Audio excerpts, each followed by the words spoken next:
welcome to tonight's installment of the Extermatech Pest Control Game of the Week on the Montgomery Sports Network. The Montgomery Sports Network is your destination in the river region of Alabama for the best high school sports coverage. From live broadcast of full games to on-demand replays to game highlights, it's all right here on the Montgomery Sports Network. Tonight we are in Clanton, Alabama at Tiger Stadium for a 5A matchup between the Sylacauga Aggies and the Chilton County Tigers. Before we start off the pregame show and get to tonight's keys to the game, here are a few words from our sponsors.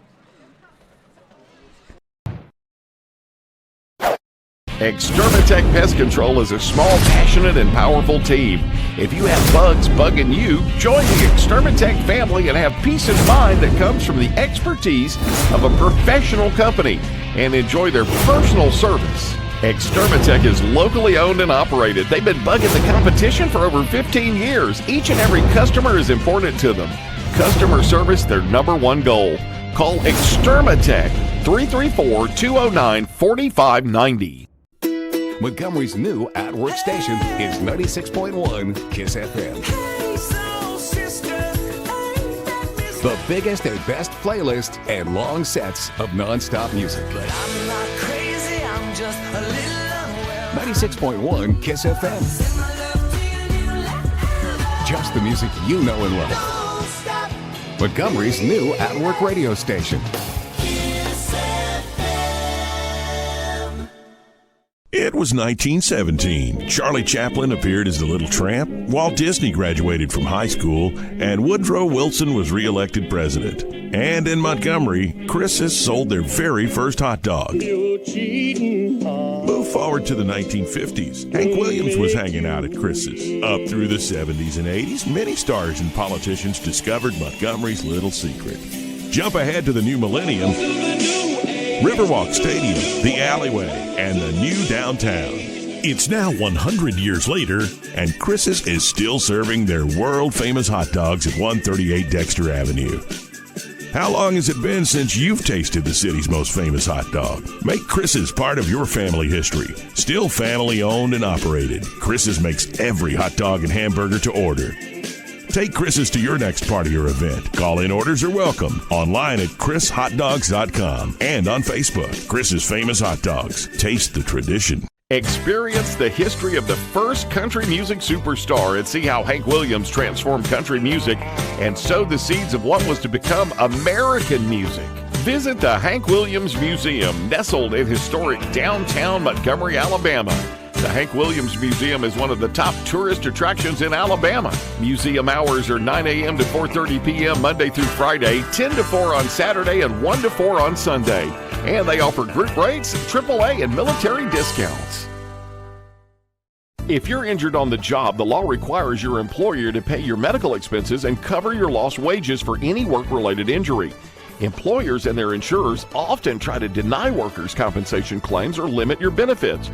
Whether you're totally disabled and cannot work or if you've suffered some impairment, attorney Matt Matthews has years of experience litigating. For more information, go to the website protectingalworkers.com. That's protectingalworkers.com.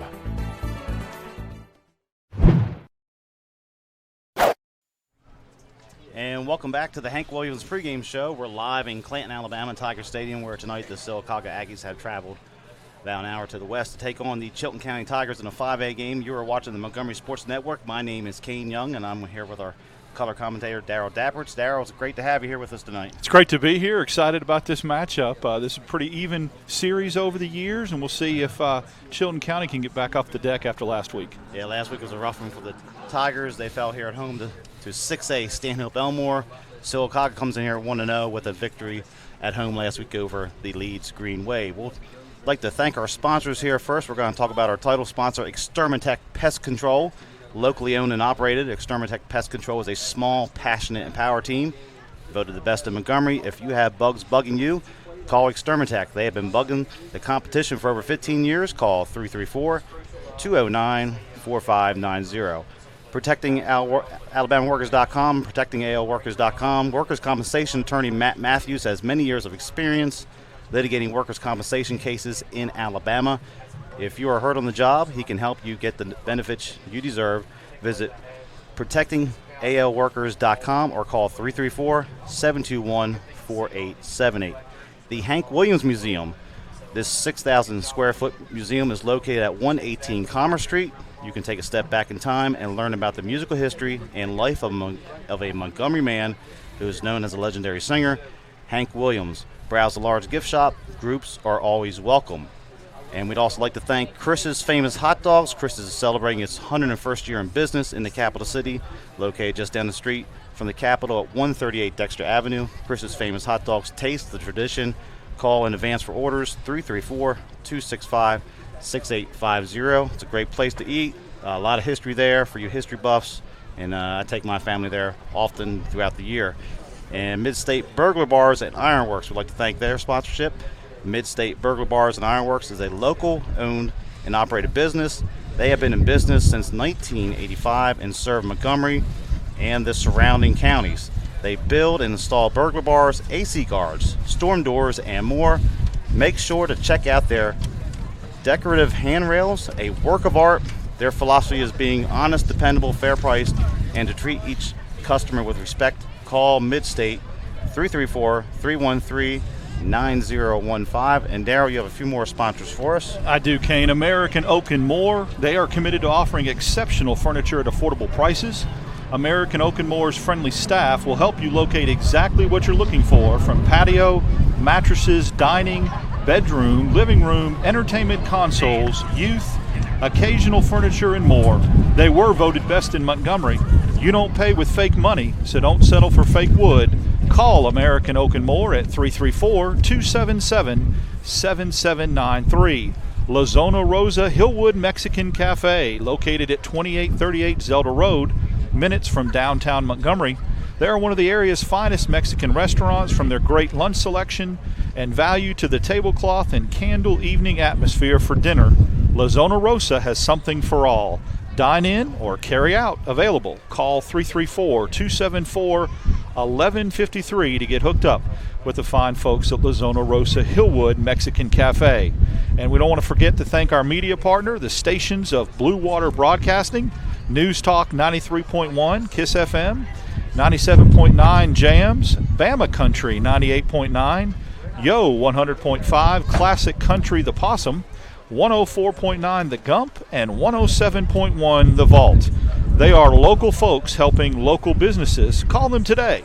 Let them help your business at 334-244-0961. And we want to thank all of our sponsors. We couldn't do it without them, Kane. We ask that everyone go support them and tell them Montgomery Sports Network sent you. Yes, all our sponsors here at the Montgomery Sports Network have been with us from day one here on our broadcast, and we thank them for their patronage. And again, tell everybody that we sent you to see them here in Montgomery and the surrounding areas. So, as you can probably hear in the background, someone just turned on the air conditioner. It seems like, Darryl, it was hot and humid just minutes ago. We got some storms in the area potentially, and some major wind gusts coming in here to the press box on the visitor side of Tiger Stadium. Yeah, and it came in quick. I mean, it was just all of a sudden it was still and it was stagnant, and all of a sudden the wind has really gusted. That obviously affects the game, Kane, affects game plans, affects how you throw the football, how the players react will be interesting. We've got some ominous clouds off there to the south that we hope stay away, and that we can get this in with no delays, no weather, so that these kids can play and show their talents. So we have Sylacauga 5A school visiting Chilton County. Sylacauga, located just to the east of us here, about an hour over on Highway 22.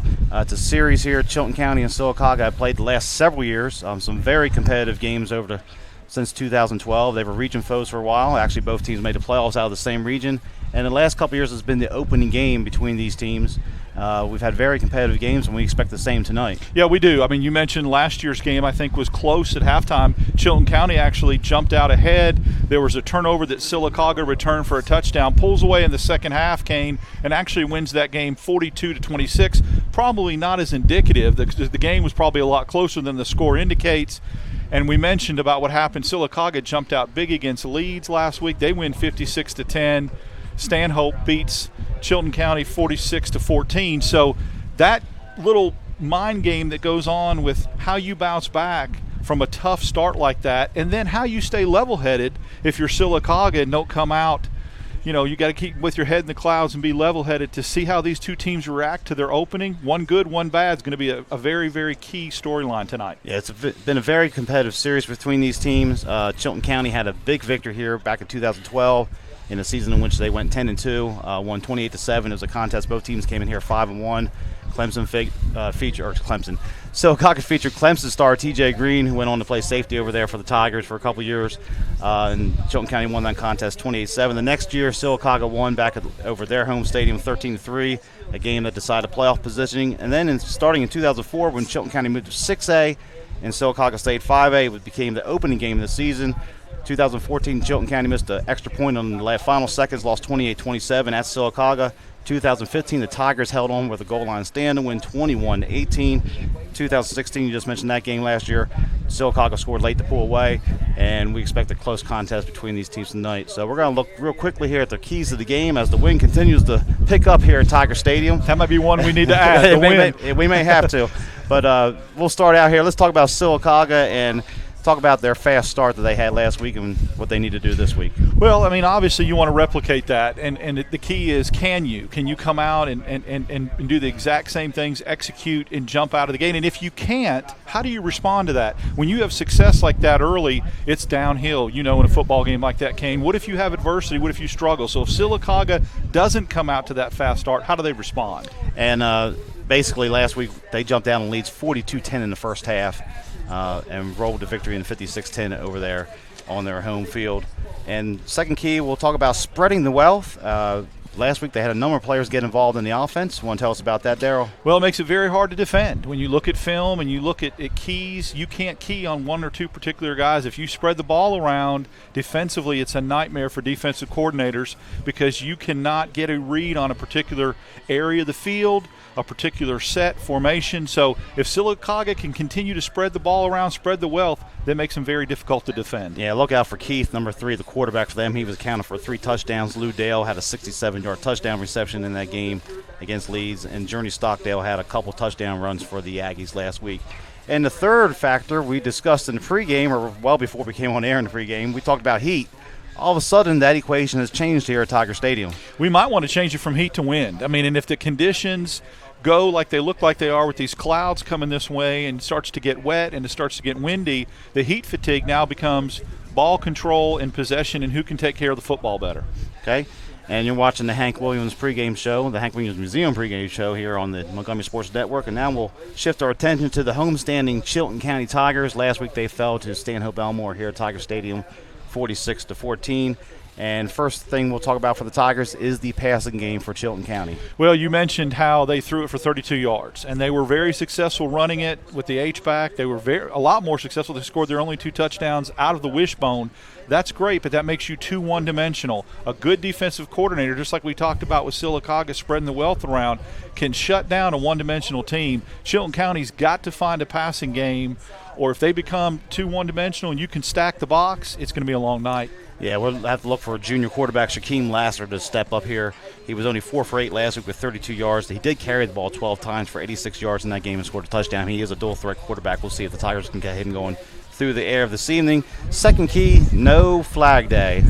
Yeah, I think you said, 160 yards and penalties overall for Chilton County last week, and turnovers and penalties will get you beat. And if you go play a team that starts fast and had success and is feeling very good about themselves, the last thing you want to do is give them more confidence, more ammunition by completely and consistently playing behind the chains. Cut down on the flags, put yourself in good position to make plays. Again, if you're not throwing the ball and you're behind the chains the whole night, it can be brutal. And we'll see how the wind plays a factor in that. Last week, flags were a problem for Chilton County, as they were for Stanhope Elmore first game. Special teams were a big issue in that game for the Tigers. We'll see if they can get that corrected. And, of course, the third key, you hear the wind whipping up on our microphones here.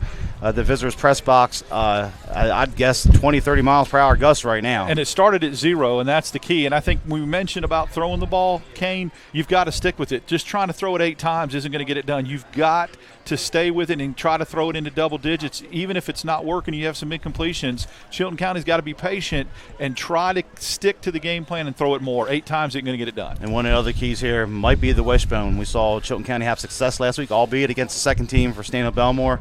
That could be an offense here they can use if it gets too windy or too rainy and too wet this evening here and so forth at Tiger Stadium. So we're going to take a quick timeout. You're watching the Hank Williams Museum pregame show here on the Montgomery Sports Network, live from Tiger Stadium in Clanton. Experience the history of the first country music superstar and see how Hank Williams transformed country music and sowed the seeds of what was to become American music. Visit the Hank Williams Museum, nestled in historic downtown Montgomery, Alabama. The Hank Williams Museum is one of the top tourist attractions in Alabama. Museum hours are 9 a.m. to 4:30 p.m. Monday through Friday, 10 to 4 on Saturday, and 1 to 4 on Sunday. And they offer group rates, AAA, and military discounts. I had a dream, a beautiful dream. I couldn't believe how real it seemed. Up on stage, in the field of green, on the winding river, and a song you'll sing. When I wake up, I'll see you here in Montgomery, where dreams come true.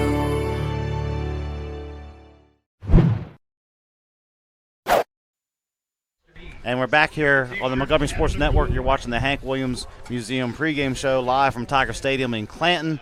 Wind-whipped Clanton at the moment. Some ominous clouds in the background. No rain as of yet, but the temperature has drastically dropped here at Tiger Stadium. So we're going to look at our starting lineups here. Daryl's going to tell us about the Sylacauga Aggies. Go ahead, Daryl. This is how they line up against Chilton County. They came in with a record of 1-0, as we mentioned. Big win over Leeds last week. At left tackle, number 73 is a senior Graham Huey.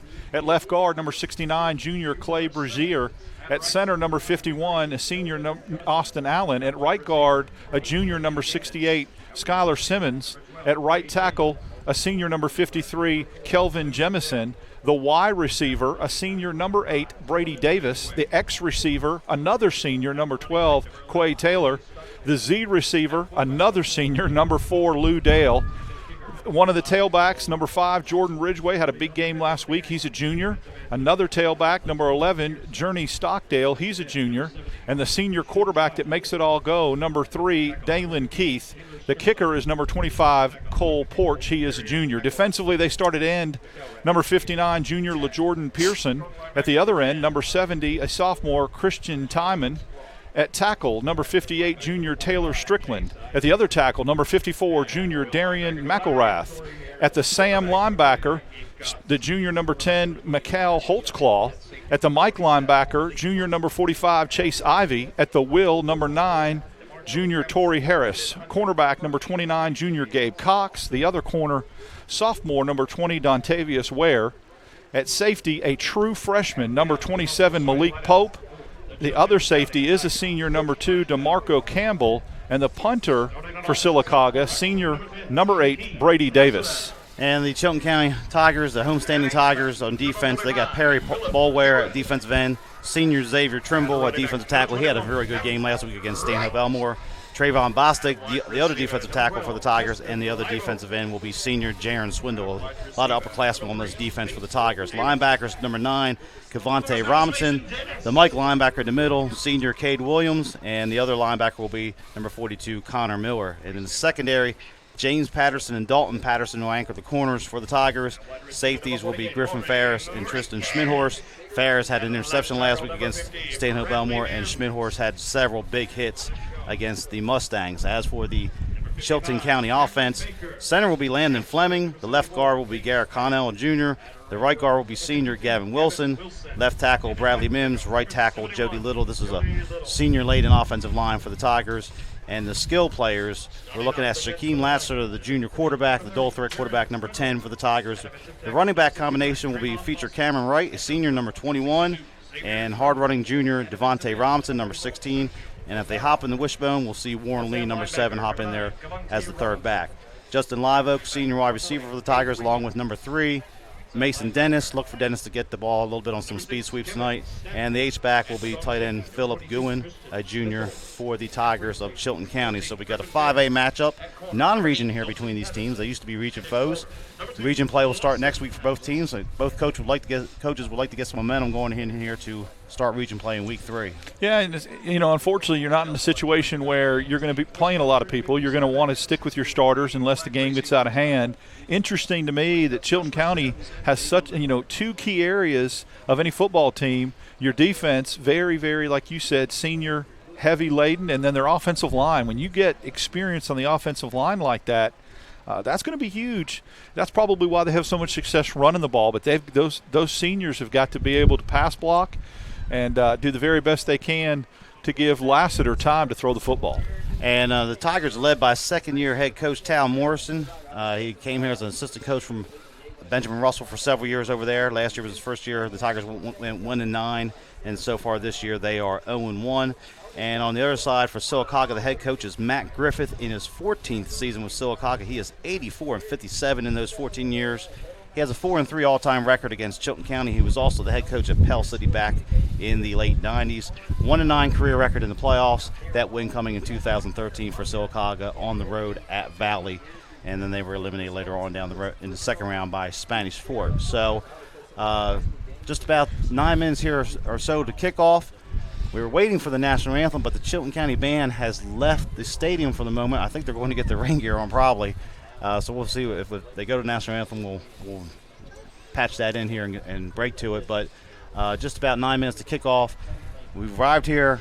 Our crew, Montgomery Sports Network, it was hot, steamy, and we keep emphasizing the wind. But if you look off to the right, the flag up there in the corner is just gusting above the big CCHS rocks pile there in the end zone. The stadium kind of sits in a pit. It's rather unique. It's in a valley kind of thing. You walk on the concourse, you're at the upper level. It's not like walking along the track and going up the stands. You actually go down in the stands here. So the wind may not be as bad as possibly down on one end of the field, but nevertheless, you can hear it on the microphones right now. It's coming in here like crazy. Well, it's going to hold the wind to a certain extent from a swirling standpoint. But, just to give the viewers an idea, when we rolled up in here, I checked my phone, and it was 88, 89 degrees. They announced game time temperature at 76.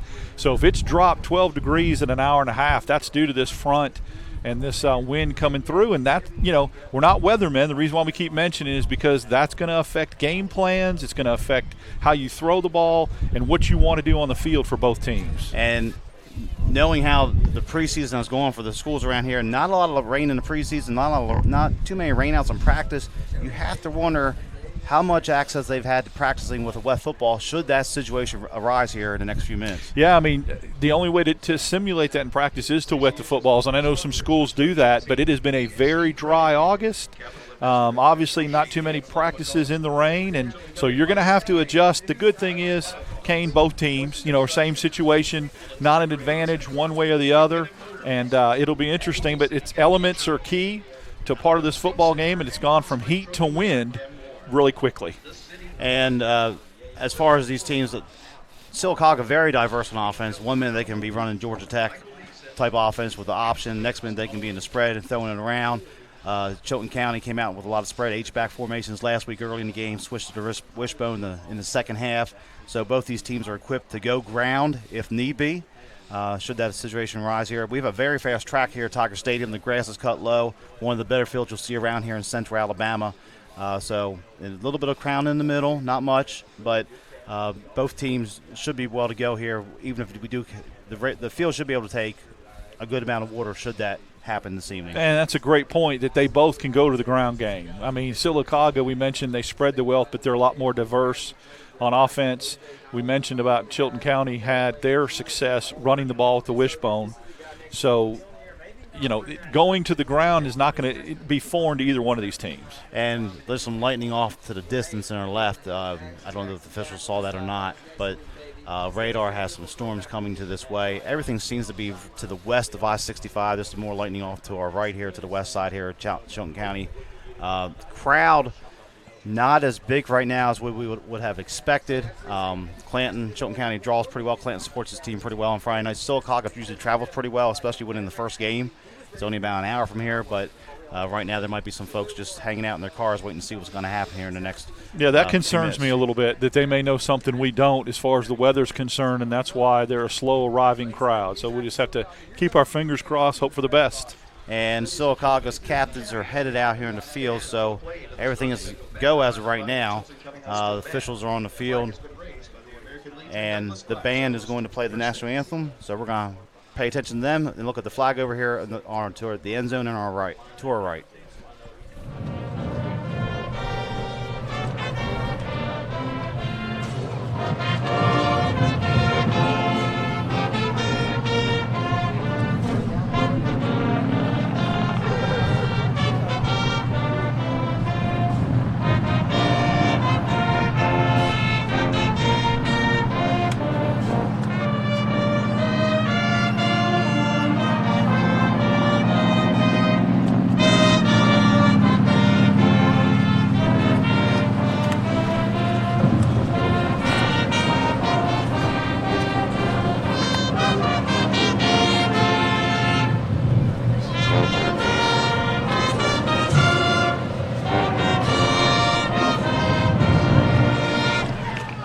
And that is the pride of Chilton County Band performing tonight's national anthem. Actually doing it up there by the weight room fieldhouse area, and now they're going to shuffle off there and try to get on the cover. I will say my wife is at the Stanhope-Elmore Prattville game, and she just texted me and said they are in a 30-minute weather delay, and all those storms seem to be moving straight north here along I-65, so we'll see how that plays out. Yeah, that coming our way if they're coming from Prattville. And Sylacauga's captain's coming out in the field, Chilton County's captain's also. So we're going with the coin toss here, even though the fans, some of them trying to blow us, trying to put the umbrellas up, and that's a losing battle right now down below us. Now on sale for $1. Well, the rain started as the middle of the national anthem was being played by the band. We looked out on the field, and all of a sudden it came down. So what we were anticipating with wet weather finally came its way. But right now, I guess with no lightning in the area, they're going to go ahead and try to get this coin toss and get the kick going. So Sylacauga's made the trip east here. Sylacauga's band, I don't see them out here. I think they're still down on the buses. Probably a wise choice at this point. Chilton County's band's headed up there towards the field house area for the moment. Sylacauga is coming out in the field. They're coming out. They're going to run out of the end zone to our corner. One of the unique setups here at Tiger Stadium, we mentioned this last week in their game against Stanhope-Elmore. One of the few schools to actually have a tunnel to run out of, like you see on college games on Saturday afternoon and so forth. So the Tigers will make their way out of there in just a moment. That's a nice added touch. Pretty neat. And as you mentioned, field's in great condition. I like how it's down in a valley a little bit. That nuance of running through a tunnel. It's a great atmosphere if you've never been to a football game here. It really feels like local high school community football, which is such a special thing. And now the rain's really coming down now. It's coming sideways. Yeah, the bottom's dropping out here. Sideways rain as far as Gup might mention. But the Tigers have not made it out of the tunnel yet. They usually shoot off, or they usually have fog machines down there. I don't even see that right now. I don't even see a banner down there for the Tigers, what they usually have to run out from. The Sylacauga Aggie cheerleaders actually have their rain gear on as the Aggie coaches are making their way out here to the field, but it is coming down in sheets right now. If you look over there, over towards the lights, maybe with the wide shot you can see that, but people are getting drenched at the moment. And outside of the student section over there on the 50-yard line behind the Tiger bench, most of the home stands are starting to clear out for the moment, and the Aggie fans that are here on our near side just don't really have anywhere to go. Several bunched up under one or two umbrellas. We're getting about 6 or 8 to an umbrella here right now on the visitor side. Well, that's the one thing we hope doesn't happen here, is that rain starts to come even more sideways and blow in here.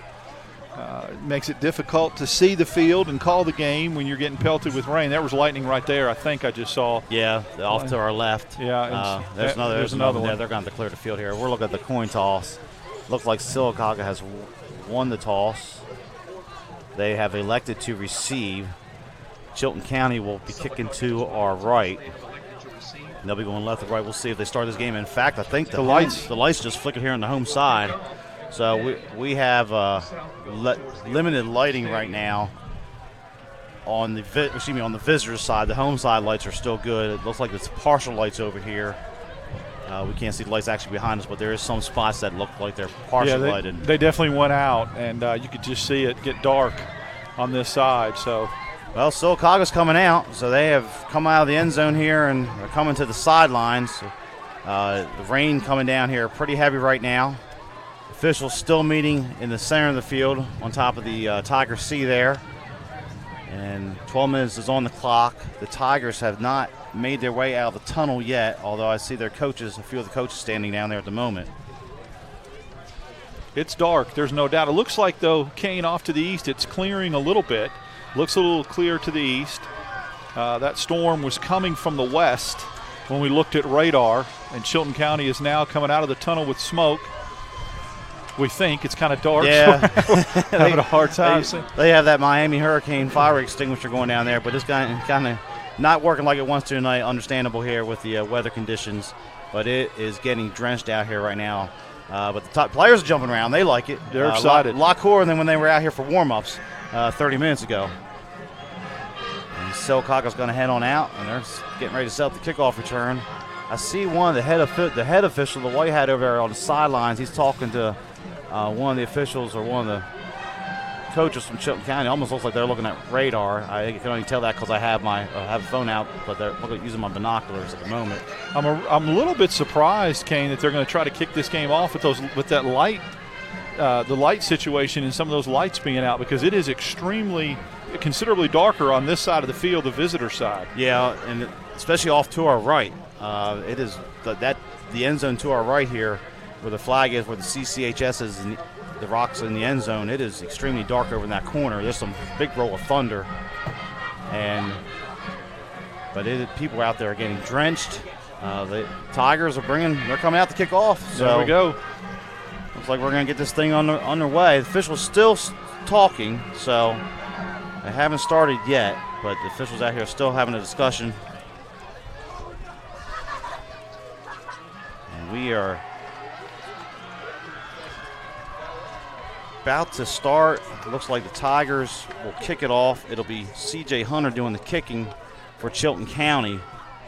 Kicking out for Chilton County, number 15. Ridgway's back deep to receive for Sylacauga. And the officials still have not decided. Now here comes the head official back from the Tiger sideline. He's coming over to talk probably to Coach Griffith here on the Sylacauga sideline and see what they want to do. But there was just some rumble of thunder about 2 minutes ago off to our left. Well, it seems to me that they're looking more and paying attention to the weather than they are the light towers, and they're going to try to go ahead and give it a go even with the limited lighting as rain starts to make its way here into the press box. Yeah, that was another lightning bolt off to our left. Usually they have a 30-minute delay if we see lightning at some point. And the head official going back to talk to the crew now. Both teams still lined up for the open kickoff. And Sylacauga fans, some of them brought rain gear. They look like the smartest people in the stadium right now. They knew. And the ones that stayed out, well, they're kicking it off. They're going to kick it off. So they're going to line up the kick. The kickoffs were a point of contention last week for Chilton County. Stanhill Belmore returned 2 kickoffs. In fact, the opening kickoff just took 13 seconds, and the Mustangs were on the board quickly. We'll see if they try to squib it, maybe sky kick it here with the wind, which could cause a lot of problems for the return team. Sylacauga set up Hunter, did pretty good on his kickoffs. He was getting them to land about the 10-yard line. The coverage was the problem last week for the Tigers.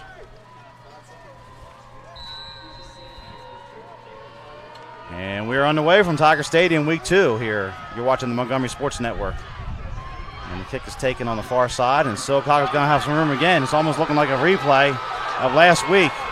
At the moment, across midfield and working their way into Chilton County territory down inside the 40. A big return for Sylacauga. That was going to be number 5 on the return for Sylacauga. That was Ridgway. he took that thing about 50 yards down to the Chilton County 39-yard line. Keenum, I guess, number 15, who was the kicker that kicked off for Chilton County, he made the stop, Kane, or else Ridgeway goes to the house there. And Coach Morrison cannot be happy about that. I'm sure they worked on that all week long, and here we are almost back to the same situation. So Coach Griffith has to be pleased with the field position. 1st and 10 for the Aggies on the Tiger 39-yard line. And they're going to hand that off to number 4. That's Dale going around the right side. He's inside the 35, down towards the 32-yard line. Going to pick up 7 on 1st down. Sylacauga comes out in the spread, and the jet sweep right there to Dale, who gained 7 on the play. Nice run that time on offense right to get out of the gate for Sylacauga. So Dale transfer from Coosa Valley. 2nd down and 3. There's going to be an option to the near side. And the quarterback, Keith, is going to keep it and cut up. He's going to have the 1st down as he works his way towards the 25-yard line for the Aggies. And there was a big lightning strike, and that's going to clear this field right now. That thing was nearby. Very close. It almost looked like it was right outside the stadium. Nice option keeper that time by Keith. He decided to keep it with the weather, but right now they are going to do the lightning delay, and I guess we're at least a half hour. Yeah, we're at least 30 minutes. The clock is stopped. 11:06 here in the first quarter. Sylacauga would have a 1st and 10 on the Chilton County 25-yard line as the teams are heading off to go to their locker rooms. And the crowd here trying to disperse at the moment, trying to find some shelter from the weather. So we'll keep it right here on the Montgomery Sports Network as the teams are headed off to the tunnel. Chilton County go back to their field house. Sylacauga here at Tiger Stadium, Chilton County High School, they will use the boys' basketball locker room as their dressing area off to our far right. And as for the crowd, big crowd starting to disperse. I still see some students over there from Chilton County hanging out. The officials generally here at Alabama High School Athletic Association play. Usually with every strike of lightning, you have 30 minutes afterwards till you can start back up. There are other games in the area that are in lightning delays right now, weather delays. You can call it whatever you want to. It's all the same at the moment. But just sheets of rain falling here at Tiger Stadium at the moment, Darryl. Yeah, it's I was a little bit surprised, Kane, that they went ahead and started this football game with the lights the way they were, some of the banks of lights being out. We did see some lightning off to the west. And then, the rain is, I guess, one thing. But I was very surprised that they went ahead and started this football game because it just, at any moment, you knew it was coming. You run 2 plays on the ground. Sylacauga does a jet sweep, an option kept by quarterback Keith. They were, inside the 20-yard line? That's the 25-yard line. 25-yard line. So they were moving. Exactly what you said. They had a guard against the big kickoff return, and they get that from Ridgeway.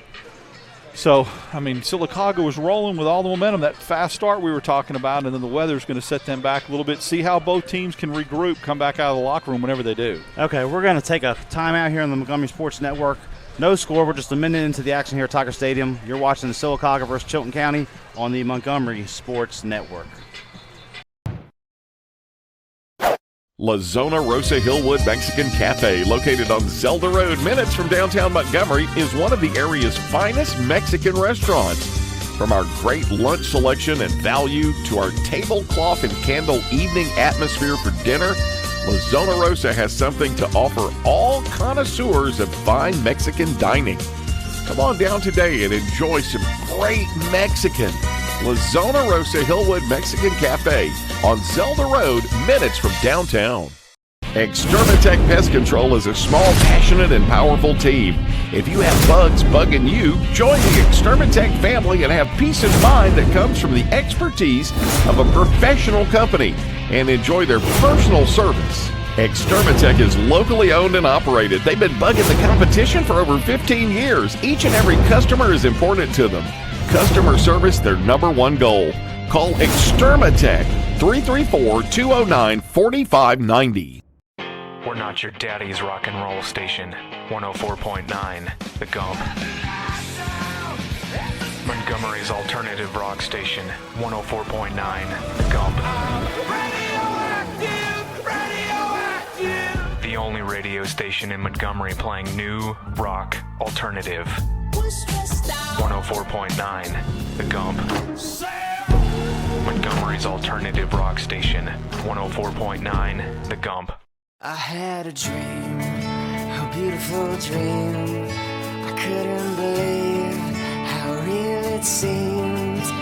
Up on stage, in a field of green, on the winding river, and a song you'll sing. When I wake up, I'll see you here in Montgomery, where dreams come true. If you're injured on the job, the law requires your employer to pay your medical expenses and cover your lost wages for any work-related injury. Employers and their insurers often try to deny workers' compensation claims or limit your benefits. Whether you're totally disabled and cannot work, or if you've suffered some impairment, attorney Matt Matthews has years of experience litigating. For more information, go to the website protectingalworkers.com. That's protectingalworkers.com.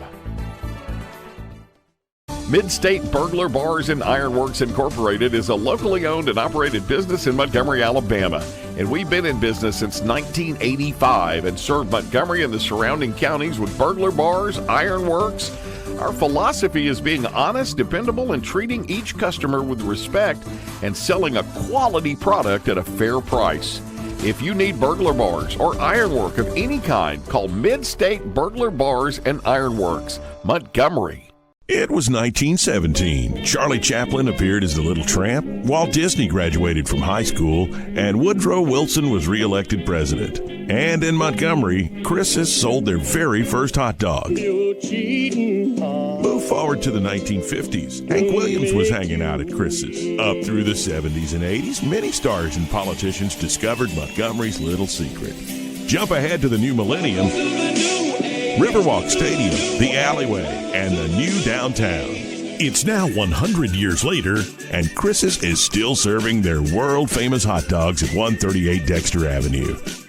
How long has it been since you've tasted the city's most famous hot dog? Make Chris's part of your family history. Still family-owned and operated, Chris's makes every hot dog and hamburger to order.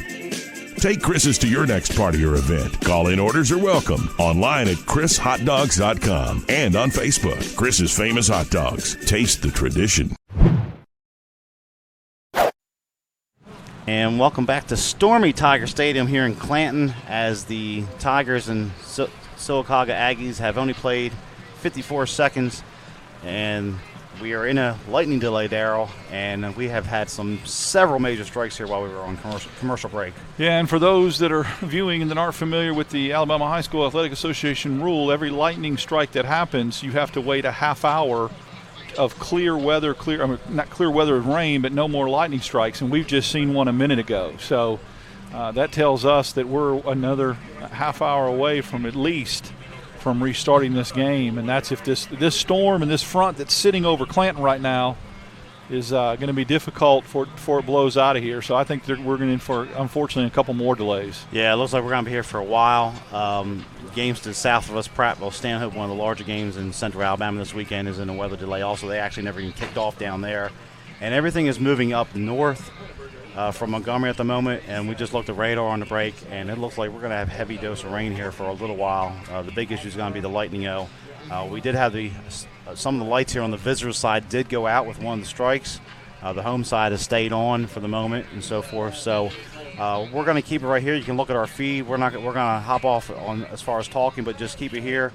We'll try to update social media as we go along, but we still have at least 28 minutes right now between strikes at the moment, and it'll be up to the officials as to when this game will restart. But as Darryl said, we're probably in this one for the long haul this evening here in Clanton. So you can pay attention to our feed. We'll try to update social media as the evening goes on. You're watching the Montgomery Sports Network here between Sylacauga and Chilton County.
Extermatech Pest Control is a small, passionate, and powerful team.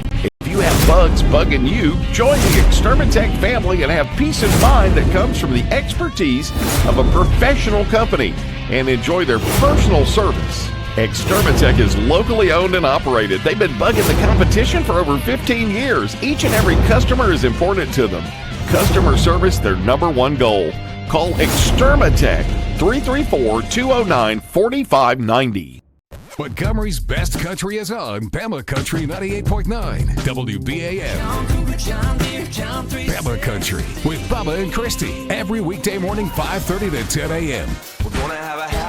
Bama Country, playing today's best country and all the country legends. Bama Country 98.9 WBAM. Listen to Bama Country 98.9 WBAM.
The hits are on one station. Hi, I'm Ed Sheeran. This is Selena Gomez. Hey, this is Taylor Swift. Hits 107.1. This is Macklemore and Ryan Lewis. Hey, this is Demi Lovato. Hey, what's up? This is Omi. It's all the hits on one station. The songs you love. Get all the hits. Montgomery's hottest hits. Hey, what's up, guys? This is Justin Bieber. Tori Kelly here. I made the switch. Every hour, 15 hits in a row. Yeah. Commercial-free music. Montgomery's hot hit station. Hits 107.1. I had a dream, a beautiful dream. I couldn't believe how real it seemed. Up on stage, in the field of green, on the winding river, and a song you'll sing. When I wake up, I'll see you here in Montgomery, where dreams come true. Extermatech Pest Control is a small, passionate, and powerful team. If you have bugs bugging you, join the Extermatech family and have peace of mind that comes from the expertise of a professional company and enjoy their personal service. Extermatech is locally owned and operated. They've been bugging the competition for over 15 years. Each and every customer is important to them. Customer service, their number one goal. Call Extermatech 334-209-4590. We're not your daddy's rock and roll station. 104.9, The Gump. Montgomery's alternative rock station. 104.9, The Gump. The only radio station in Montgomery playing new rock alternative. 104.9, The Gump. Montgomery's alternative rock station. 104.9, The Gump. It was 1917. Charlie Chaplin appeared as the Little Tramp, Walt Disney graduated from high school, and Woodrow Wilson was re-elected president. And in Montgomery, Chris's sold their very first hot dog. Move forward to the 1950s. Hank Williams was hanging out at Chris's. Up through the 70s and 80s, many stars and politicians discovered Montgomery's little secret. Jump ahead to the new millennium. Riverwalk Stadium, the alleyway, and the new downtown. It's now 100 years later, and Chris's is still serving their world-famous hot dogs at 138 Dexter Avenue. How long has it been since you've tasted the city's most famous hot dog? Make Chris's part of your family history. Still family-owned and operated, Chris's makes every hot dog and hamburger to order.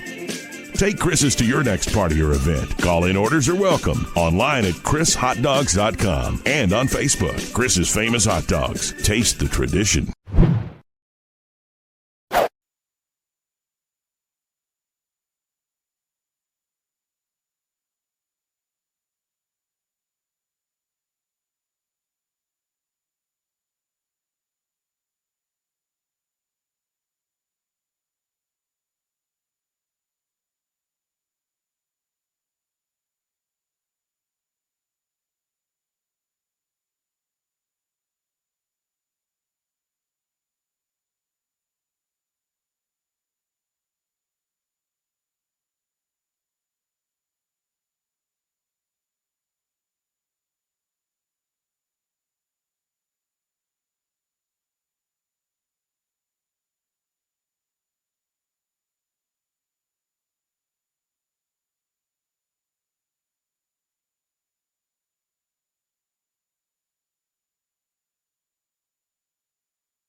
Extermatech Pest Control is a small, passionate, and powerful team.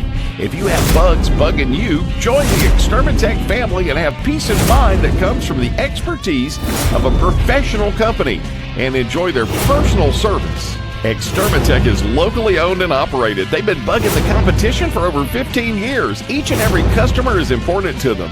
Customer service, their number one goal. Call Extermatech 334-209-4590.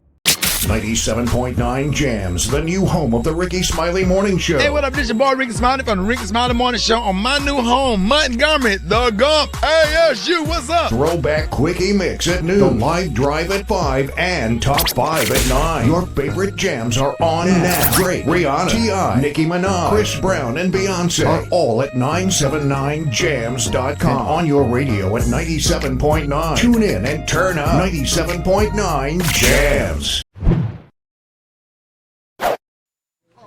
And welcome back to wet and rainy Tiger Stadium here in Clanton, where we've been in a lightning delay here at Tiger Stadium between the Sylacauga Aggies and the Chilton County Tigers. We've been in a weather delay for just about an hour now. We just kicked off a few minutes ago, or an hour ago, I should say. We took off 54 seconds off the clock, and then the teams were sent to the locker rooms. My name is Kane Young. I'm here with Daryl Dapprich. We are on the Montgomery Sports Network, Week 2, Alabama High School football, Daryl, and Mother Nature not cooperating tonight. Really not. And, I mean, the way the radar looks, I'm surprised that they're going to have the players take the field right now, and they are, as the crowd starts to – the student section starts to cheer.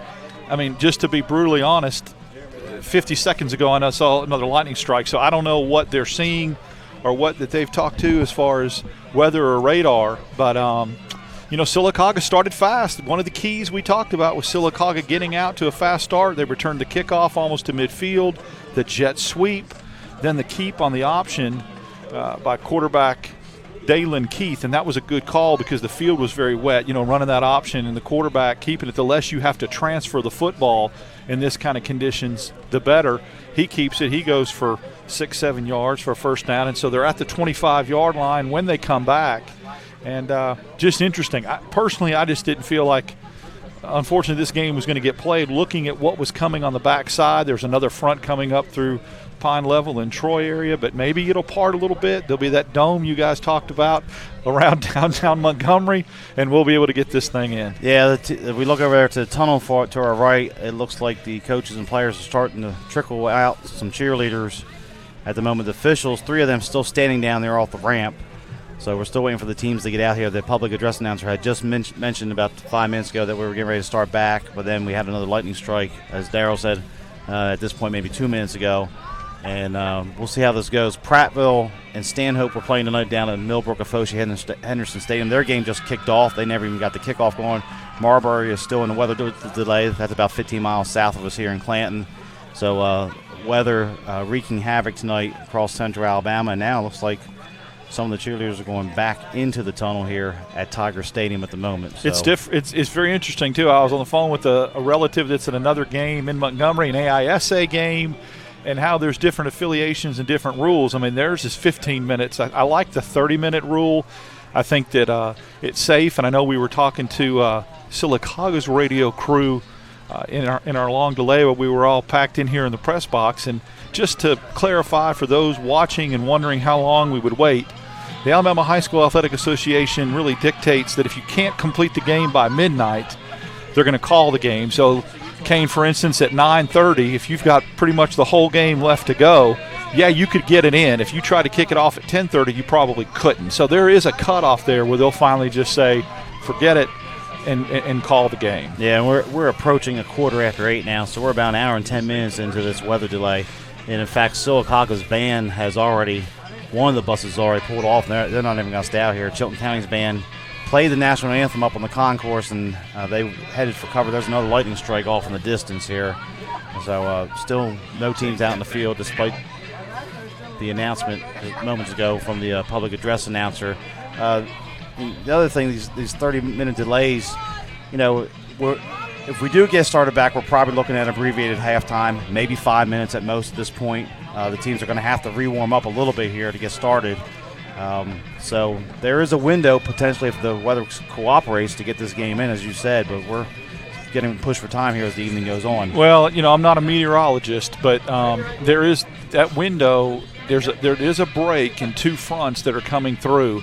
That would have to be a very, very slow-moving front for us to be able to get 2.5 hours of football in. The good news is there shouldn't be a lot of incomplete passes to stop the clock. I think they're going to run it, stay on the ground, pound the football. With that, in an abbreviated halftime, you could get 2 hours in for a high school football game. And to recap, before the game, temperature was pushing 90 degrees, or had just dipped under 90. And then about 6:30, 6:40, the wind just started whipping, and about 5 minutes before the actual kickoff, it started raining here, sideways rain. We were questioning whether the game was going to start. The officials huddled for a while out there as there were several strikes around us for lightning, and they made the decision to go ahead and kick it off, and we only played 54 seconds here so far at Tiger Stadium.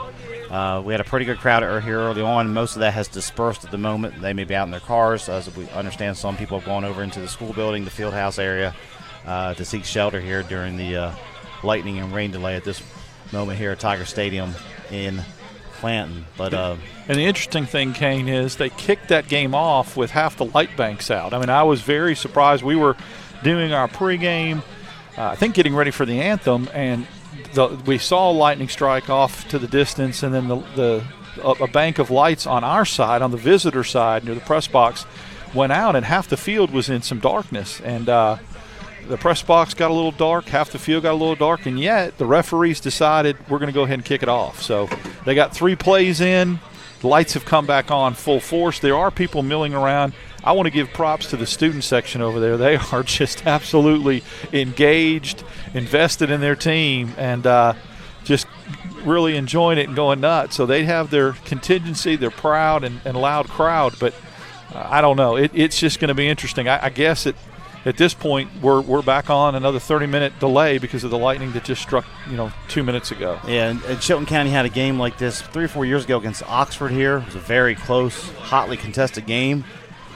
Same thing happened. They started, got taken off the field, rolled back out here. They probably kicked off about 8:30, and that game didn't end close to about 11:30 that night, and they had abbreviated half times and everything else. So we'll have to see how that plays out here at Tiger Stadium in Clanton. We're going to take a time out here on the Montgomery Sports Network to get a word from our sponsors, and we'll be back in just a few moments.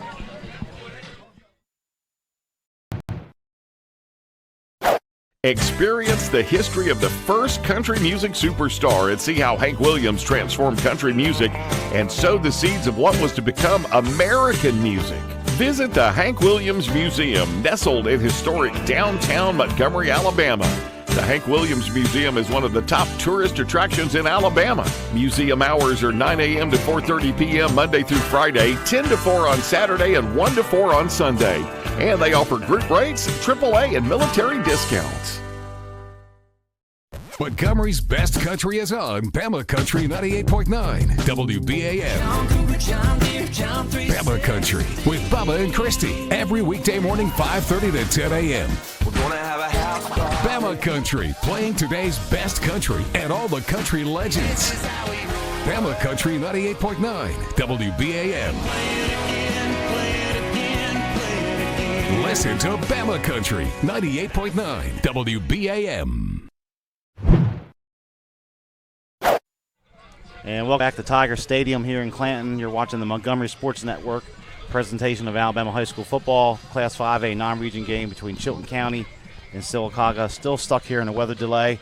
About 7-8 minutes ago, the announcement was made we were getting ready to start. We've had a couple lightning strikes since that point, so we're going to have to make the assumption at this point we're back into the weather delay window here with the officials. As the officials did come out on the field for a moment, and they went back into the tunnel, and now they're probably back in the locker room area over there. The Sylacauga team dressing in the boys' basketball locker room area. I can see the door open over there above the hill, behind the tunnel, and Chilton County's back in their field house, which is named in honor of Coach Don Hand. So, Darryl, we're not wet meteorologists, as you said earlier, but a rainy night in Clanton. If it doesn't start, my guess is in the next 45 minutes to an hour. If they can't get them out here, get warmed up, I think, unfortunately, this game's going to get called. But we'll see. It may blow out of here in the next half hour. Yeah, so we're going to keep it right here. We're going to go back to the weather delay, lightning delay logo. on the screen, and we'll be off air. And as soon as we find out more, we just had another lightning strike, so start the clock again, 30 minutes, and we'll see how that rolls out. But and for those of you watching, if you want to keep up with some high school action, we do have a ticker running, and that you can go to one source, stay here with us at the Montgomery Sports Network, and watch the ticker with the high school games that aren't under a lightning delay that you can catch the action. Okay, we'll be back in a little bit. Let's give you an update. Thanks for watching the Montgomery Sports Network.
La Zona Rosa Hillwood Mexican Cafe, located on Zelda Road, minutes from downtown Montgomery, is one of the area's finest Mexican restaurants. From our great lunch selection and value to our tablecloth and candle evening atmosphere for dinner, La Zona Rosa has something to offer all connoisseurs of fine Mexican dining. Come on down today and enjoy some great Mexican. La Zona Rosa Hillwood Mexican Cafe on Zelda Road, minutes from downtown. Extermatech Pest Control is a small, passionate, and powerful team. If you have bugs bugging you, join the Extermatech family and have peace of mind that comes from the expertise of a professional company and enjoy their personal service. Extermatech is locally owned and operated. They've been bugging the competition for over 15 years. Each and every customer is important to them. Customer service, their number one goal. Call Extermatech 334-209-4590. We're not your daddy's rock and roll station. 104.9, The Gump. Montgomery's alternative rock station. 104.9, The Gump.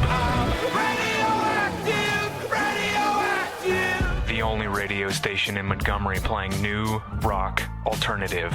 104.9, The Gump.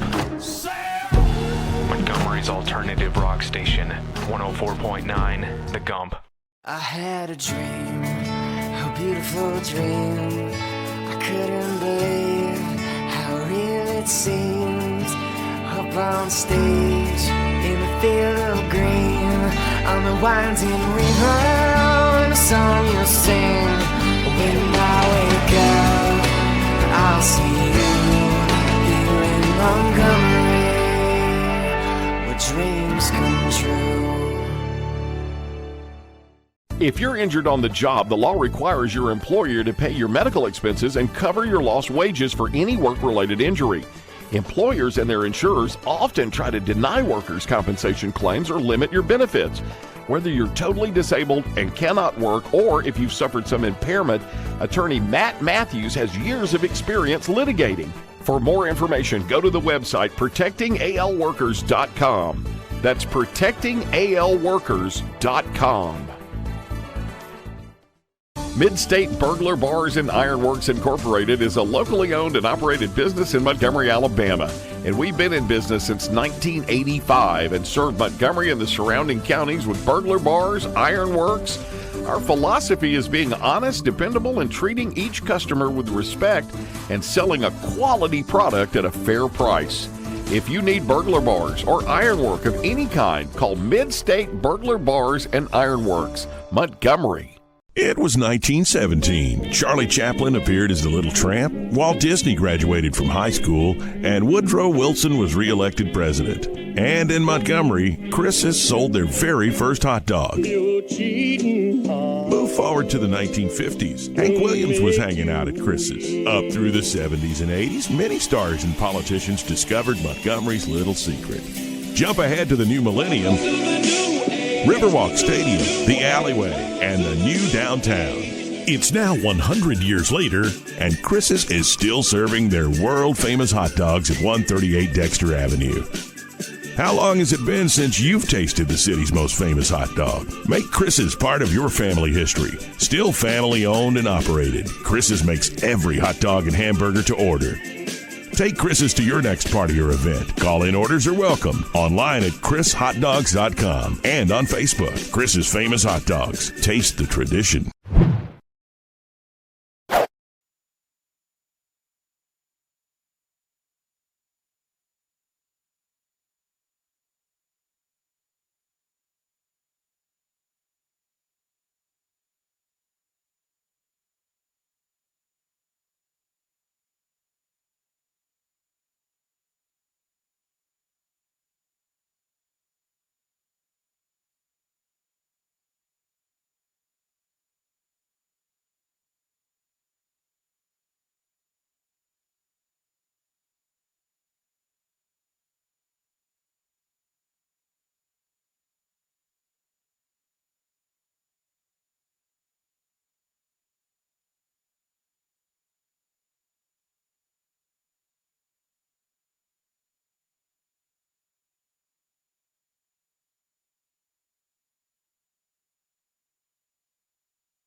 La Zona Rosa Hillwood Mexican Cafe, located on Zelda Road, minutes from downtown Montgomery, is one of the area's finest Mexican restaurants.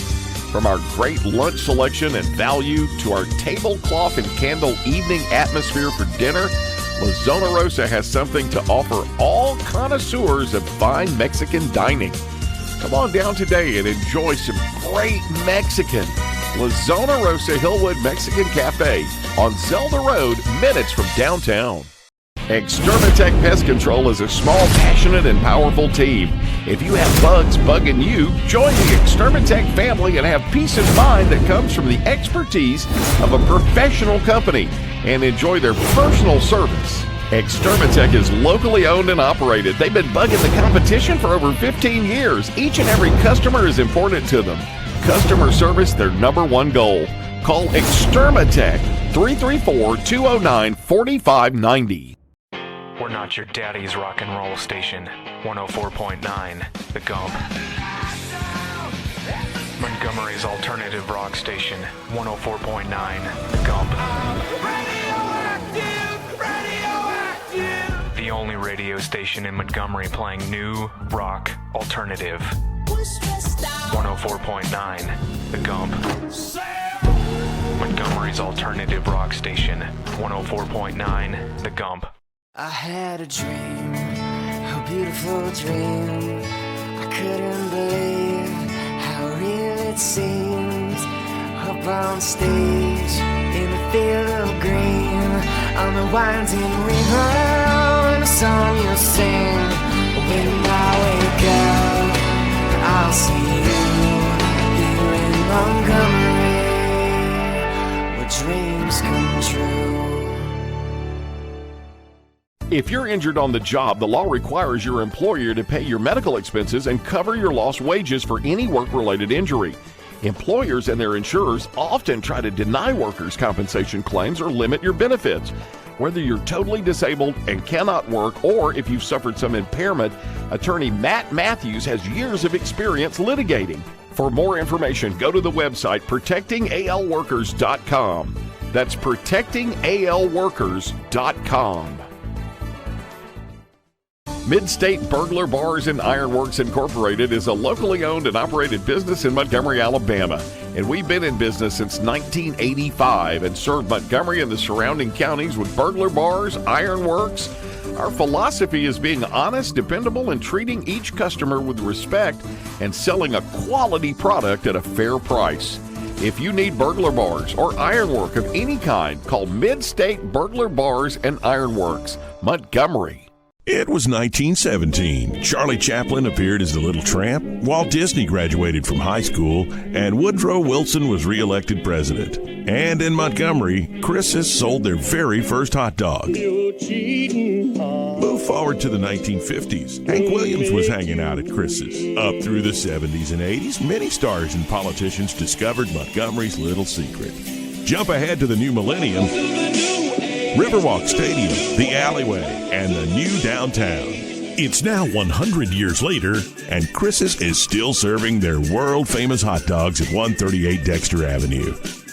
How long has it been since you've tasted the city's most famous hot dog? Make Chris's part of your family history. Still family-owned and operated, Chris's makes every hot dog and hamburger to order. Take Chris's to your next party or event. Call-in orders are welcome. Online at chrishotdogs.com and on Facebook. Chris's Famous Hot Dogs. Taste the tradition.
Extermatech Pest Control is a small, passionate, and powerful team. If you have bugs bugging you, join the Extermatech family and have peace of mind that comes from the expertise of a professional company and enjoy their personal service. Extermatech is locally owned and operated. They've been bugging the competition for over 15 years. Each and every customer is important to them. Customer service, their number one goal. Call Extermatech 334-209-4590. Montgomery's new at-work station is 96.1 KISS FM. The biggest and best playlist and long sets of non-stop music. 96.1 KISS FM. Just the music you know and love. Montgomery's new at-work radio station. It was 1917. Charlie Chaplin appeared as the Little Tramp, Walt Disney graduated from high school, and Woodrow Wilson was re-elected president. And in Montgomery, Chris's sold their very first hot dog. Move forward to the 1950s. Hank Williams was hanging out at Chris's. Up through the 70s and 80s, many stars and politicians discovered Montgomery's little secret. Jump ahead to the new millennium. Riverwalk Stadium, the alleyway, and the new downtown. It's now 100 years later, and Chris's is still serving their world-famous hot dogs at 138 Dexter Avenue. How long has it been since you've tasted the city's most famous hot dog? Make Chris's part of your family history. Still family-owned and operated, Chris's makes every hot dog and hamburger to order. Take Chris's to your next party or event. Call-in orders are welcome. Online at chrishotdogs.com and on Facebook. Chris's Famous Hot Dogs. Taste the tradition. Experience the history of the first country music superstar and see how Hank Williams transformed country music and sowed the seeds of what was to become American music. Visit the Hank Williams Museum, nestled in historic downtown Montgomery, Alabama. The Hank Williams Museum is one of the top tourist attractions in Alabama. Museum hours are 9 a.m. to 4:30 p.m. Monday through Friday, 10 to 4 on Saturday, and 1 to 4 on Sunday. And they offer group rates, AAA, and military discounts. If you're injured on the job, the law requires your employer to pay your medical expenses and cover your lost wages for any work-related injury. Employers and their insurers often try to deny workers' compensation claims or limit your benefits. Whether you're totally disabled and cannot work or if you've suffered some impairment, attorney Matt Matthews has years of experience litigating. For more information, go to the website protectingalworkers.com. That's protectingalworkers.com.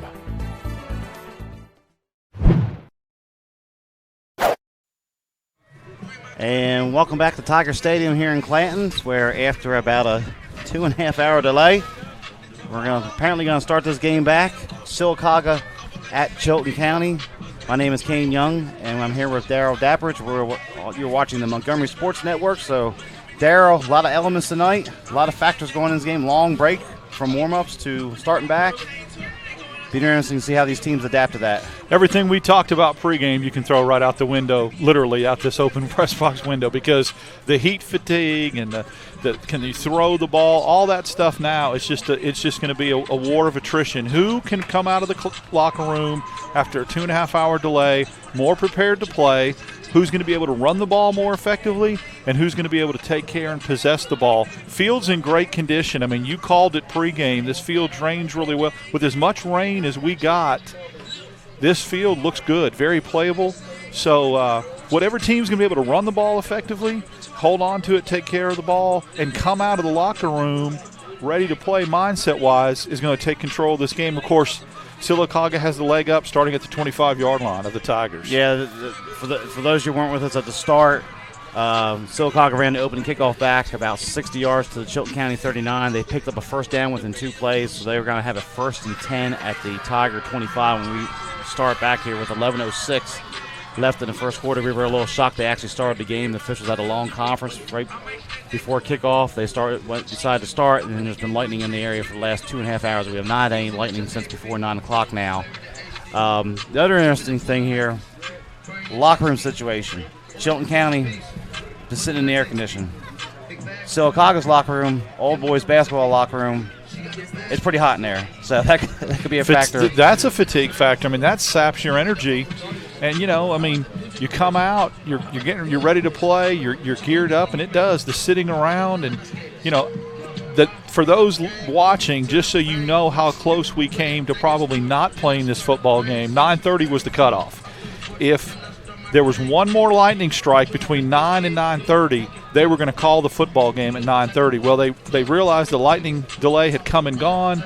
It was before 9:30, and me and you talked about it before we went to break, Kane, that 9:30 is pretty much the drop dead. If you want to get it in before midnight, and it looks like that's what we're going to do. So pop some popcorn, get some coffee going, and be with us for the rest of the night as we watch some high school football action here. Yeah, you can watch us at my MGM Sports Network at mymgmsports.com, and you can watch us on YouTube. Search Montgomery Sports Network. Let your friends know. A lot of people are here at the game to start. A lot of people have since vacated the premises, and who can blame them with the weather that we've had this evening here in Clanton. But you can let people know.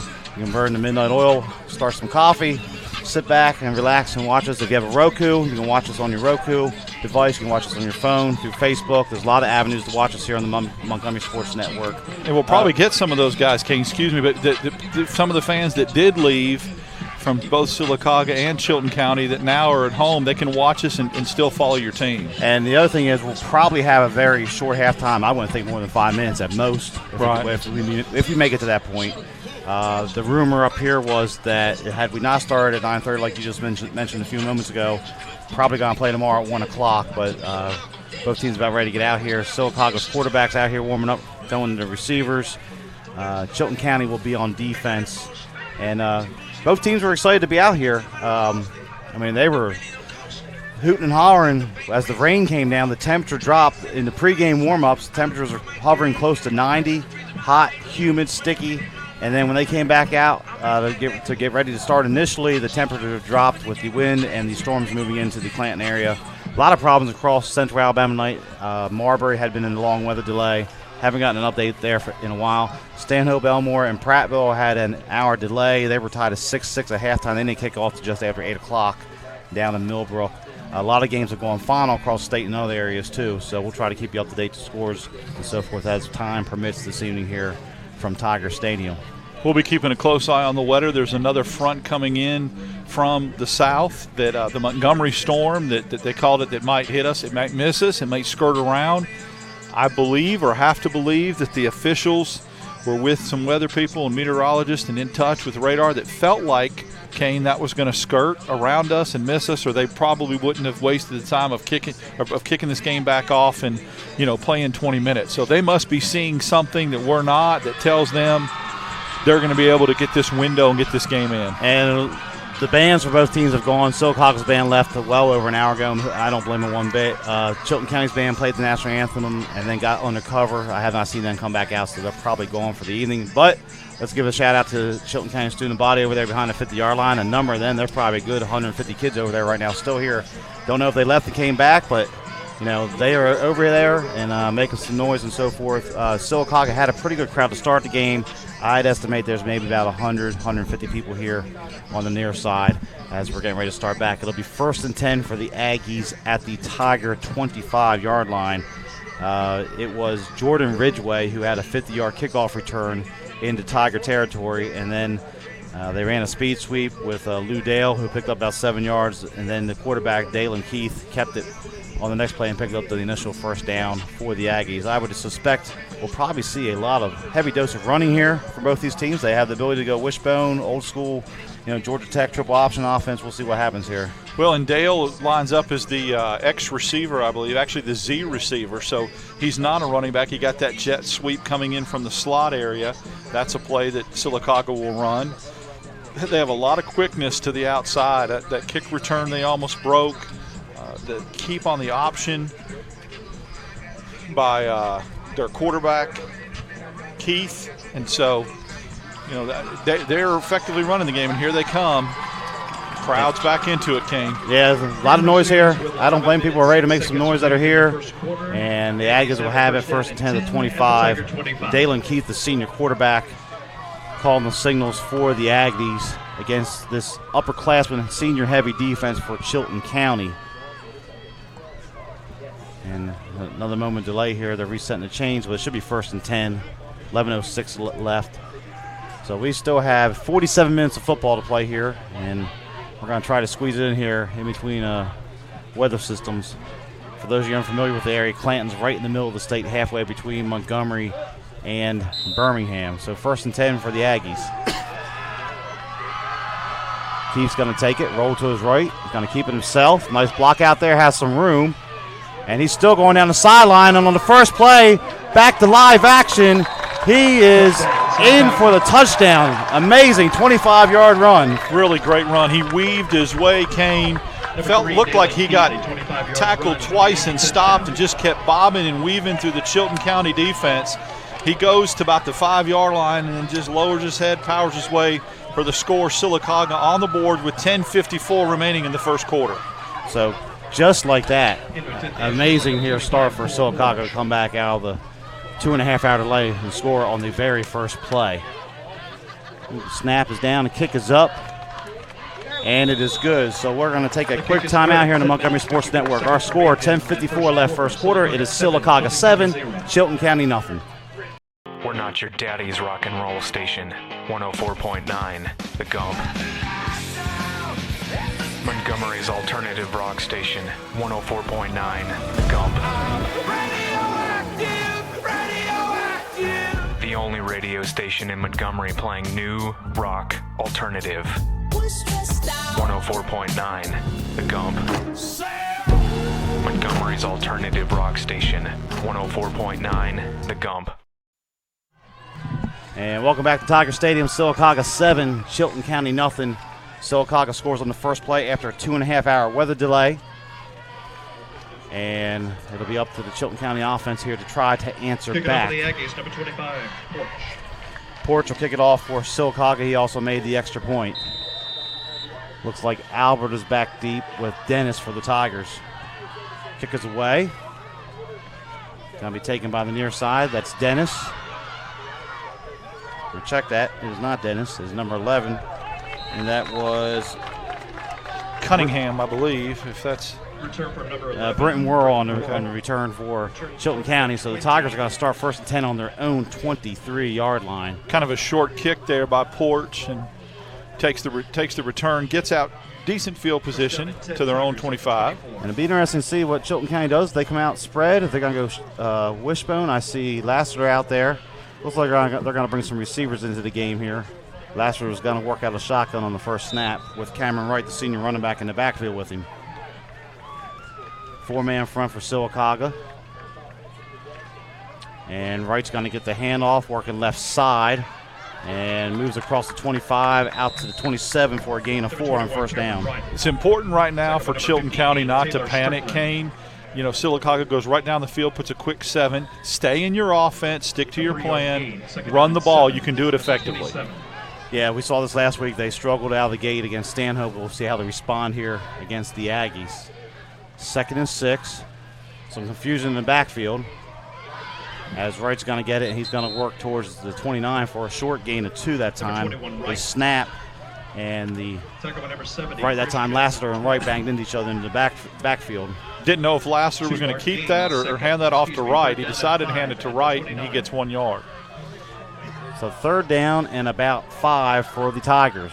On their own 29, Lassiter's gone bootleg to the near side. He's looking, has a man open down the field, and it goes out of the hands of his receiver, Mason Dennis, on the drag route, and it'll bring up 4th down for the Tigers. Good play. I mean, in concept and in theory, that was a great call. He had Dennis wide open, threw behind him, and like we talked about, Kane, a big pass play opportunity there. If he hits him in stride, he could get to midfield.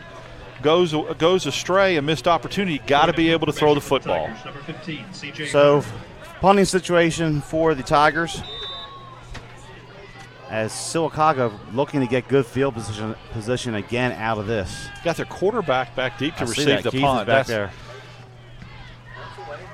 He's actually going to get it at his own 46, comes near side to the sideline, trying to get to the corner, gets across the 50 and is dragged down near the 47-yard line. A tackle there by Tristan Schmidhorst for the Tigers. He's a dynamic player. I understand wanting to get the ball in his hands, but, man, are you taking a risk when your quarterback, your first-string quarterback, who's so electric, you got him back there returning punts. So 1st and 10 for Sylacauga. They're going to officially mark it at the 45-yard line. So a 9-yard return for Keith that time. As he'll now go back to the quarterback position in the shotgun for the Aggies. He's back there with Ridgway. Ridgway gets it, comes left side, has some good blocking there. Is able to get the corner and works his way to the 40 where he's met by the safety, Griffin Ferris. That looked like that could have broke and been a bigger play. Great job by number 69 for Chilton County. Closed that up pretty quick. Bostic on helping out with Ferris there. Gets him to the sideline, to the boundary, and cuts him off. So 2nd down and 5 for the Aggies. Again, they'll stay in the shotgun with Ridgway and Keith in the backfield. Trips to the right side. There's a handoff. Ridgway works over left guard, breaks a couple tackles, plows forward inside the 25 down to the 24. It's a gain of 6 and another first down for Sylacauga. It's one thing Chilton County cannot afford. They had Ridgway for a 2-yard gain. We're maybe 3rd down and 3, and they did not wrap up. Ridgway goes for 6 and gets a first down. So 1st and 10 at the 24. Clock running, 8:40 left first quarter, 7-0 Aggies lead it as they get their 2nd possession of the night. And one thing about Sylacauga, they run a lot of formations, a lot of sets, but a lot of times it's the same set of plays. Line spread out this time with an odd look, and it's going to be Ridgway again over center. And he has some good leg drives. We're going to be stopped for a minimal gain of about 2 that time. That time, Chilton County did such a good job of wrapping up, a lot better job of tackling, and holds Ridgway to a 1-yard gain instead of the 5 or 6 he got on the previous play. Schmidhorst and Cade Williams on the tackle for Chilton County. 2nd down and 9 at the 33. So again, Aggies will go shotgun. Look for Taylor out here to the left, one-on-one, Kane, and one-on-one coverage down here at the bottom of the field. It's going to be like an option, and Keith is going to be dropped.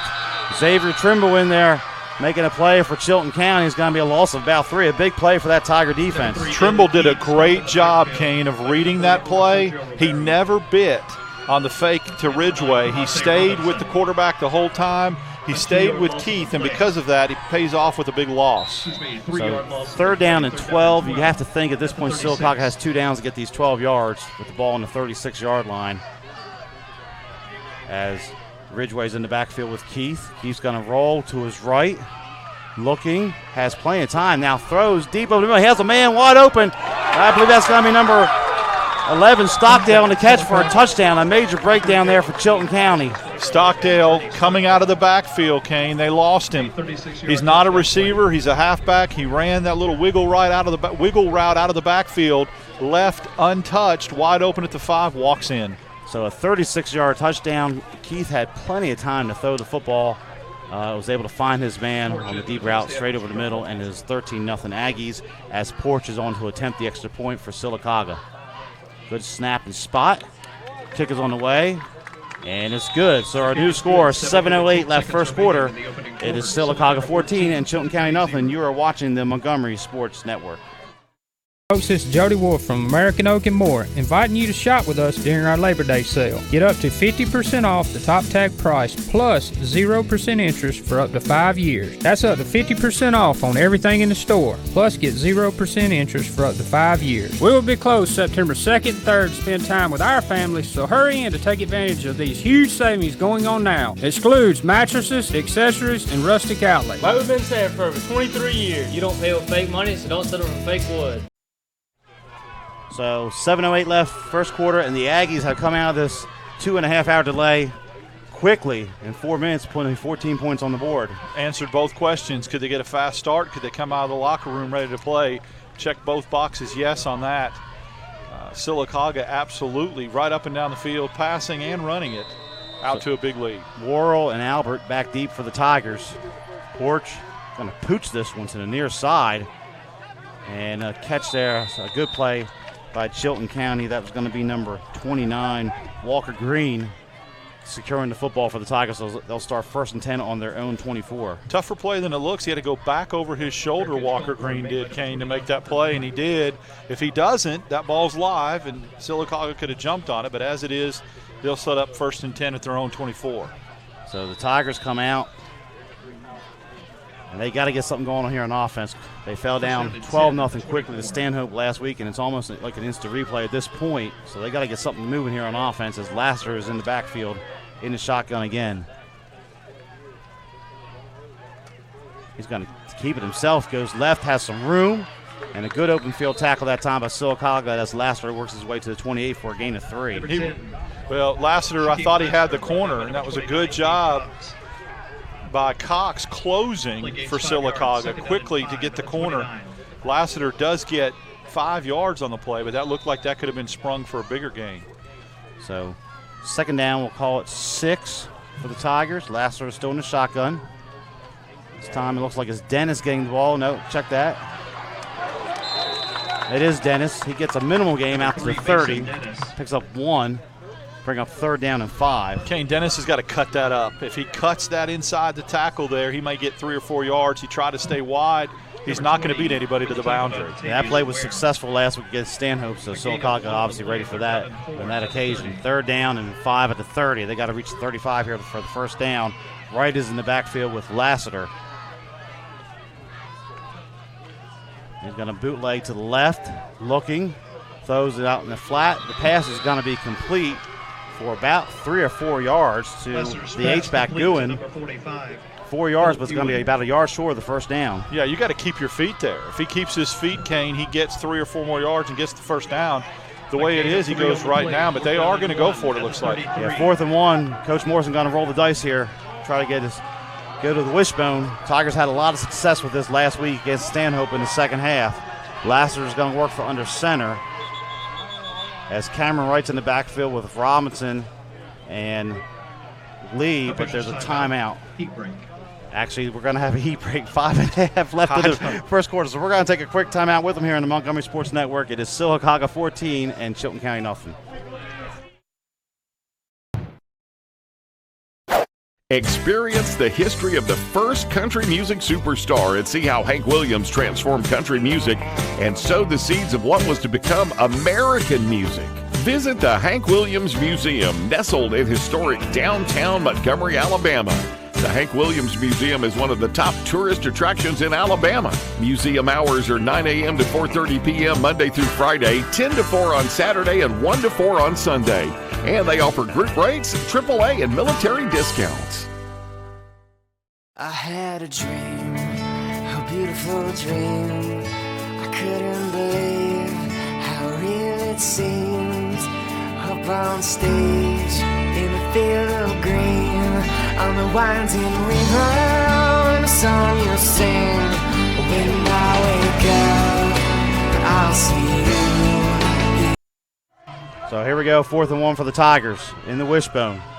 Lassiter's going to hand off Robinson. Right side, he's going to dive forward and have the first down for the Tigers. Nice read by Devontae Robinson that time. He could have went straight up the middle where there was a little bit of a logjam. He cut it back off right tackle, lowered his head, and gets the first down for the Tigers. And the Tigers are going to stay in the wishbone here double tight. Lee is in the backfield with Robinson for Chilton County. Sylacauga virtually, and now they're going to take a timeout. Sylacauga's going to take a timeout. They only had 10 players on the field. And Coach was screaming to snap the ball. Coach Morrison was like, snap the ball, that he got a penalty if they would have. Yes, we'll keep it right here on a 30-second timeout since we just took a break a moment ago for the heat timeout. But for some reason, the umpire was standing over the ball. Even though the ball was set and the chains were set, but you're right, Coach Morrison was over there imploring them to get the ball snapped, but for some reason the officials gave Sylacauga the time to get the player back on the field, then ultimately the timeout for the Aggies. They sure did, and that's big because that's a penalty if you can go ahead and snap the ball with 10 men on the field. But as it is, Chilton County getting a little bit of momentum now, getting their heads together. You fall down behind 14-0, very difficult to bounce back from that mentally. They've got a nice little drive going together here, and as you mentioned, Kane, it started with going to that wishbone. The pass that was complete out of the flat. Again, I'd like to see the receiver keep his feet on that a little bit and could have picked up more of a gain. So 1st and 10, Coach Morrison had an extended conversation with the head official there during the timeout as the offense met with the offensive coordinator, Coach Phillips, over there. So Lee's the fullback, Wright and Robinson are the running backs out of this double-tight wishbone for the Tigers. Lassiter fumbles the snap. He gets on top of it, for no gain. And I don't know if that has anything to do with a wet ball or not. That just looked like a sloppy exchange, that there was a timing issue there between Lassiter and his center. Yeah, we live in an age where quarterbacks have a hard time getting the snap anymore because they're in the shotgun every play Yep. at all levels. So 2nd and 10 for the Tigers on their own 36, still in the wishbone. And Lassiter looks down to the sideline. Still 12 seconds on the play clock. Plenty of time here for Chilton County.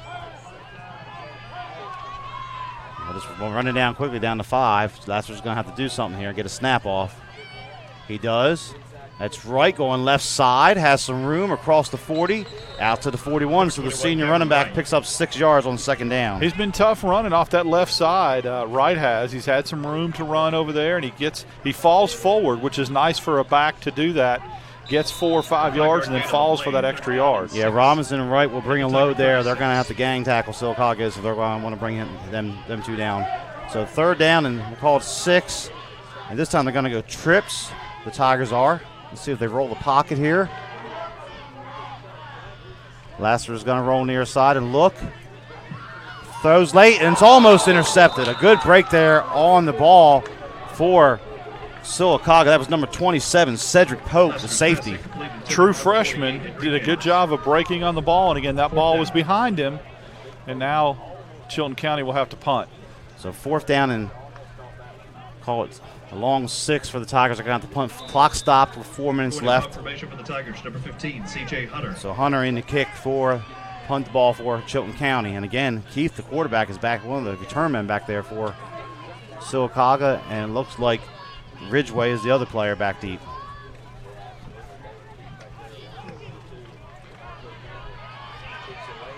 Ridgeway has trouble with it. The ball is loose and on the ground. There's a scrum for it. Fumble on the play recovered by Sylacauga. And they're going to say Sylacauga according to the PA announcer, so it'll be 1st and 10 for the Aggies. They catch a break on that one. Just what Chilton County needed there. Would have been a huge break for them in momentum to get that ball down at the 30-yard line, but as it is, Sylacauga hops on their own fumble. They'll set up 1st and 10. A punt of 35 yards. So we're going to have Sylacauga come back out. Keith, the quarterback, along with Ridgeway in the backfield. And they're 2 for 2 on scoring drives here quickly. And Coach Griffith has to be pleased with the way this game has started here on the road for the Aggies after the lengthy delay. This time they're going to go with the slot backs. That Georgia Tech look you see on Saturdays. That's going to be the fullback. That is Ridgeway racing. He has some room across midfield. Still going inside the 40-yard line. That's going to be a gain of 30 and a 1st down for Sylacauga. Now Ridgeway runs very, very hard. You're not going to arm tackle him by getting him down. He literally was just shrugging people off of him as he breaks into the open field. Very tough, long run by Ridgeway for Sylacauga. Yeah, and that's one thing. Sylacauga will run a lot of different sets, a lot of different formations. They force you to do a lot of prep work during the week. And now here they go. Looks like they're going to go back to shotgun here on this 1st down. The ball rests at the 38-yard line for the Aggies as Ridgeway is in the backfield with Keith. And Keith's going to keep it this time coming left across the 35, spins down to the 31. A nice pickup of 7 on 1st down for the quarterback. He does a real good job of finding the open holes, Kane. He just waits, he's patient, he sees it, and then he explodes through the hole. Little counter action that time. I'll tell you, I've been impressed so far by Sylacauga's line play. Their guards and tackles getting out there and pulling. They've had some nice space on these runs so far. They really have, and that's given him the time to pick that right space, pick that right hole. So we'll call it a 2nd and 3 for the Aggies. Again, shotgun with a slot to the right. The slot man is Stockdale. And here comes Ridgeway. Has some room pushing his blocker ahead inside the 20, down to the 17-yard line. That's a gain of 15 and another 1st down for the Aggies. He just does not go down in initial contact. He keeps fighting, keeps using his legs, and he'll fall forward for 5 more yards. Chilton County desperately needing a stop here on defense here late in the 1st quarter. Again, shotgun formation with Keith and Ridgeway in the backfield.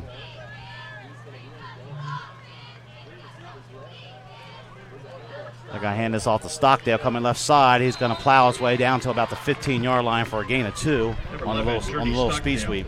Stockdale does not have the instincts that Ridgeway does as far as picking the hole and still, pad level, lowering his pads. He ran right into 2 Chilton County defenders that time. That's why he only gained 2 yards. So 2nd down and 8 for the Aggies as we go under 2 minutes left here in the first quarter from Tiger Stadium in Clanton.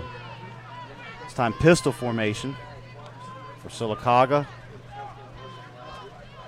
And Keith's going to keep it on an option inside the 10.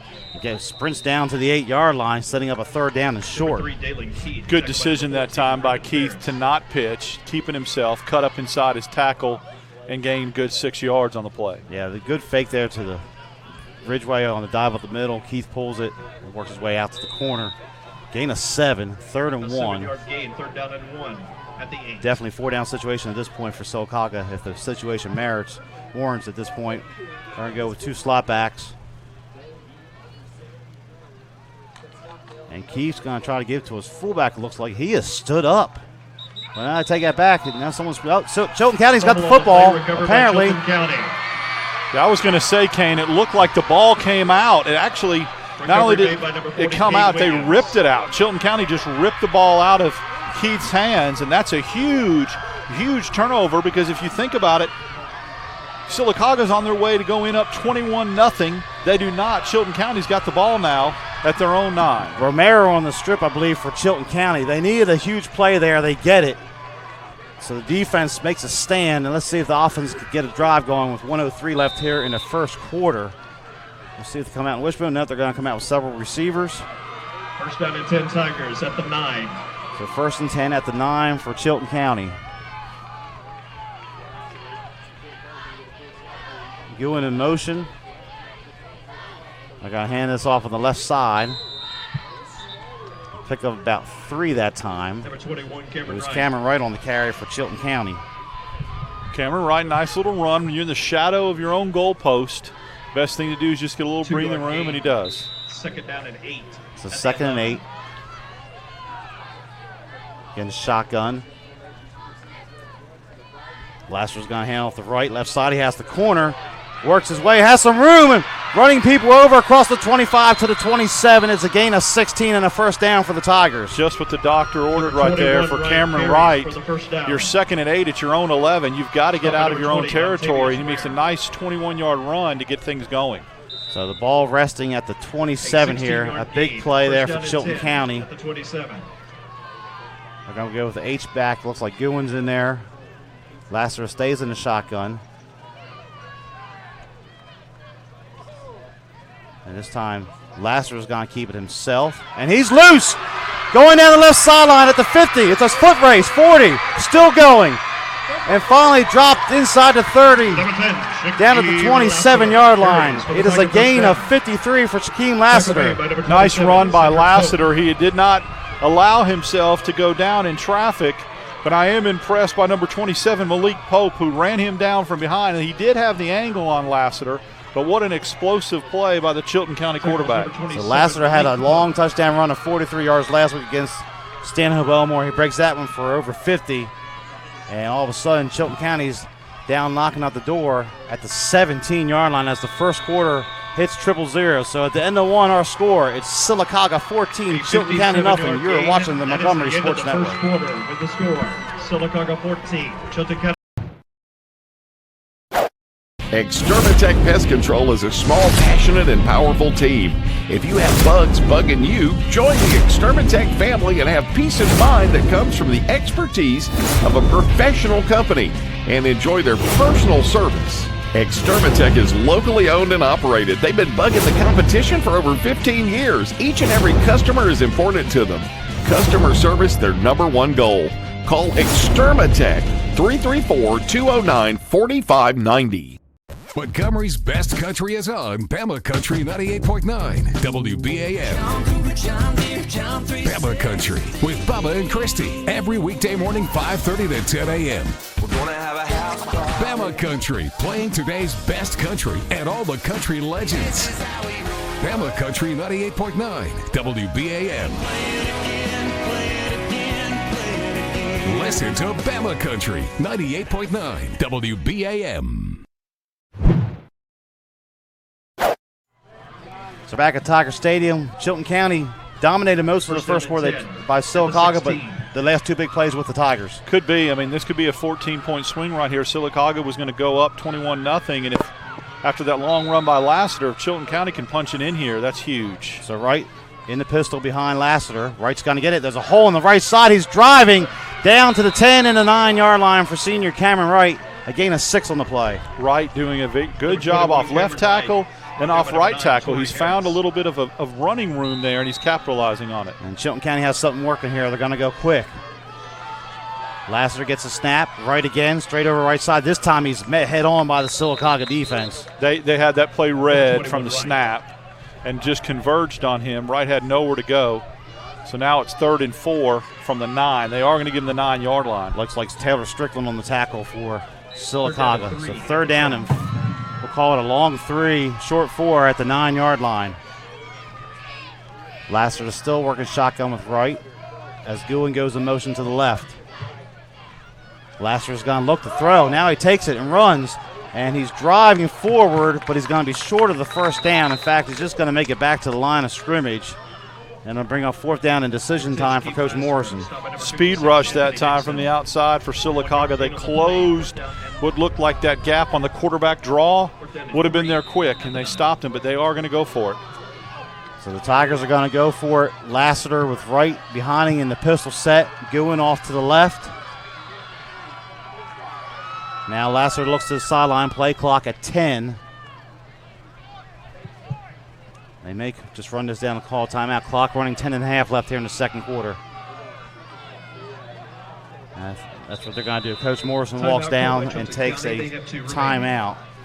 So we will keep it right here for the moment. As pivotal point here, Darryl, Chilton County was about to go down 21-0 just 2.5 minutes ago, and all of a sudden here they are down inside the 10-yard line. But you've got to pay this off right here. As big as that turnover was and that big run by Lassiter, Kane, if you can't get anything out of this and go get points because you're going for it on 4th down, that swings the pendulum of the momentum right back to Sylacauga again. The only way to pay that off is to punch it in right here. Yeah, so the Tigers started inside their own 10. They have marched over 80 yards on this drive. But they face a 4th down and about 3 at the 9-yard line. 10:23 left here in the second quarter. And I would imagine if they could punch it in, wait when Chilton County's defense comes back out, look how much fired up they're going to be if they could punch it in here. You'll see them play at a different level too. So it looks like the Tigers are going to go wishbone. I see Wright out there. I see Robinson out there. That's what we're going to get. Warren Lee is the fullback, so double tight set here for the Tigers.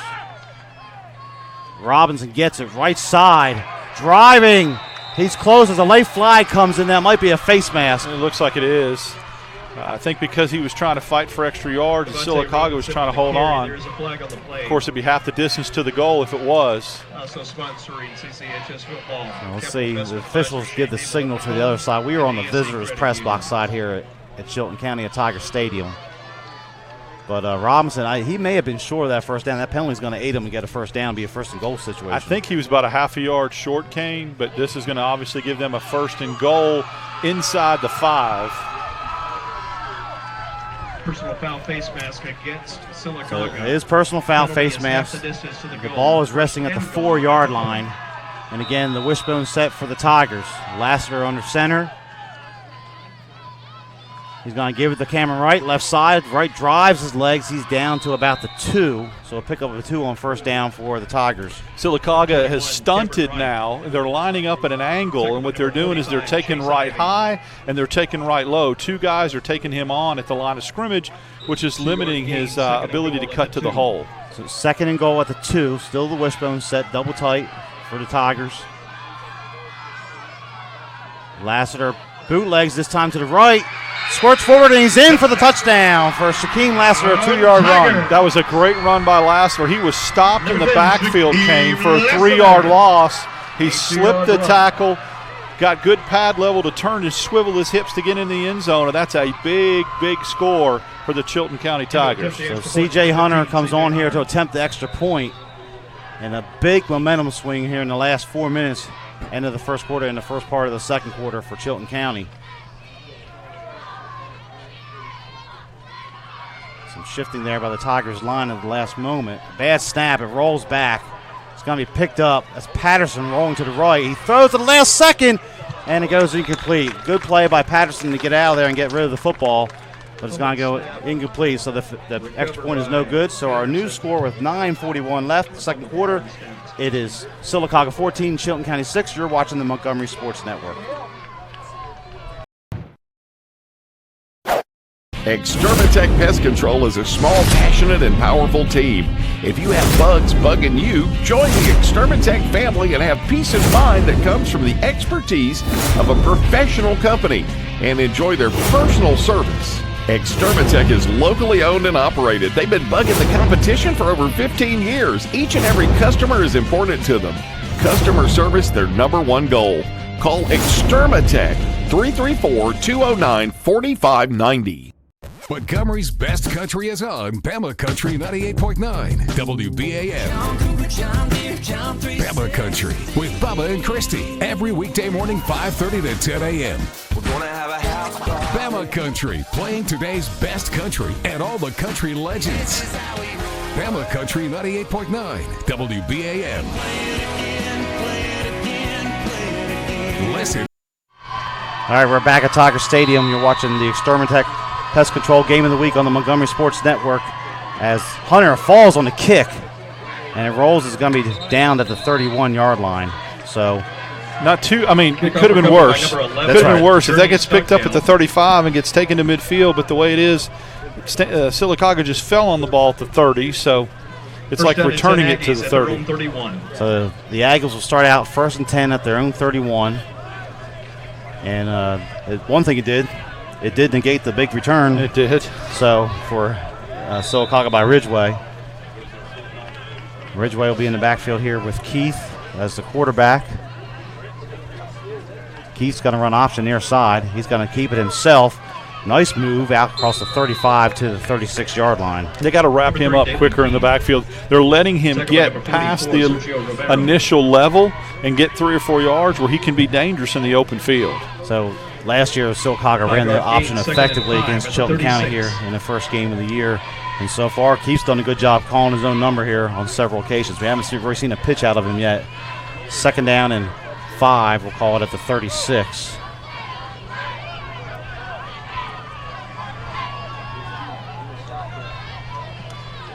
Ridgeway's going to get it next side. He has some room. He runs over a defender, still driving inside the 50. Oh, he's loose again. Oh, he stepped out of bounds. He stepped out of bounds at the 40-yard line. Tough break for Ridgeway, but that's a gain of 25, and that was a monstrous run by the running back Ridgeway. He is a little wrecking ball. He is so low to the ground and so hard to tackle. He runs over people, and if not for stepping out of bounds, he'd have taken that to the house. Yeah, it was almost a horse collar tackle there by Chilton County, but Ridgeway, the leg drive, I mean, that was like Roger Craig-esque. We're taking it back to the 80s there, but hey, you know, sometimes you got to do that. So it's 1st and 10 for the Aggies at the Chilton County 40-yard line. Ridgeway, a junior, having his way so far running the ball tonight. Keith will work shotgun. Ridgeway's offset to the left this time. Dale is split out in the slot. They're going to call the same play again. Here's Ridgeway coming near side. He has room. Good blocking there by the right guard or right tackle for Sylacauga as Ridgeway plows his way for 7 yards down to the 32. He's just not getting touched, Kane, until he gets to the next level, and that's just dangerous defense right now for Chilton County. You've got to get him wrapped up upon the point of contact. Yeah, the right guard over here pulled. He's getting out on the linebackers and are a strong safety. They're getting a good push right now, Sylacauga's offensive line, as we got 2nd down and 3. Keith's going to hand this off to Luke Dale on the left side. He's in trouble, but finds some room. And he goes inside the 30, makes the most of it, gets down to the 29. He's close to the 1st down. Should have been stopped for about a 4 or 5 yard loss in the backfield, and he turns that into about a 5 or 6 yard gain. So 3rd down, and we're going to call it 1 as the clock ticks under 8 minutes left here in the second quarter from Tiger Stadium. Sylacauga leads at 14-6, and now we have officials timeout. It's close enough to measure. The chains are on our side of the field here. We're on the visitors' press box at Tiger Stadium. Difficult to see. I'm going to say about a half yard, Kane, is what it looks like. This is not an injury timeout. You can so we have, if you're just joining us, we hope you find us here on the Montgomery Sports Network. You can watch us on YouTube. You can go to our website, watch our games. We got a late start here at 9:30. The game kicked off, played about a minute, 3 plays, and then we had a 2.5-hour lightning delay. Wow, first Sylacauga has another first down. That is their 6th of the evening so far, with 7:54 left in the second quarter, but the Aggies on the march again. And since that 2.5-hour delay, Sylacauga came out quickly, jumped out 14-0. Then Chilton County's defense made a stand in their own red zone, and then Shaquem Lassiter was able to answer with a score just moments ago, but the Aggies back on the move here. 1st and 10 at the 29-yard line of Chilton County.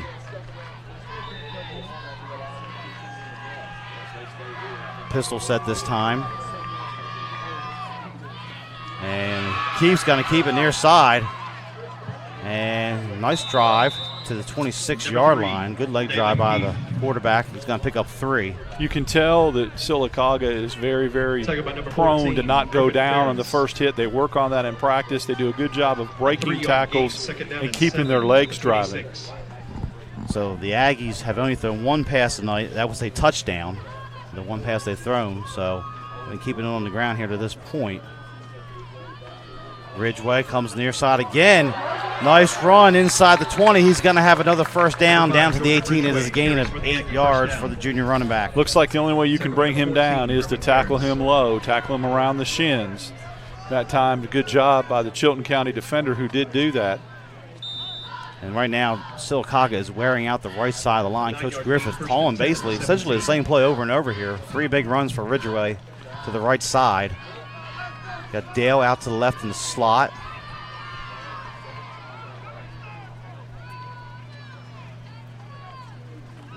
This time Keefe's going to keep it. Pull it to the left. Breaks out. Has some room. Some good blocking out there by receivers, and he's down to about the 14-yard line. There's a flag on the play. We'll have to wait and see what that is. Looks to me like the outside receiver Kane was holding. There is a flag on the play. Number 11, Stockdale, for Chilton County, could not get outside to make the tackle. He was being held. So number 12, actually, Taylor was, I think, the one that was guilty of the hold. So they're going to march this back. And a big break for Chilton County's defense. Only the 2nd penalty of the night. We had one earlier on Sylacauga, a face mask. After last week's game between Chilton County and Stanhope, we had 15 flags in the first half on each team. I was wondering when they were going to throw the flag, though, because Taylor was holding. He was not allowing his man to release to get outside. So first and 19 officially. Ball resting at the 27. Keith is looking to the sideline for his signal.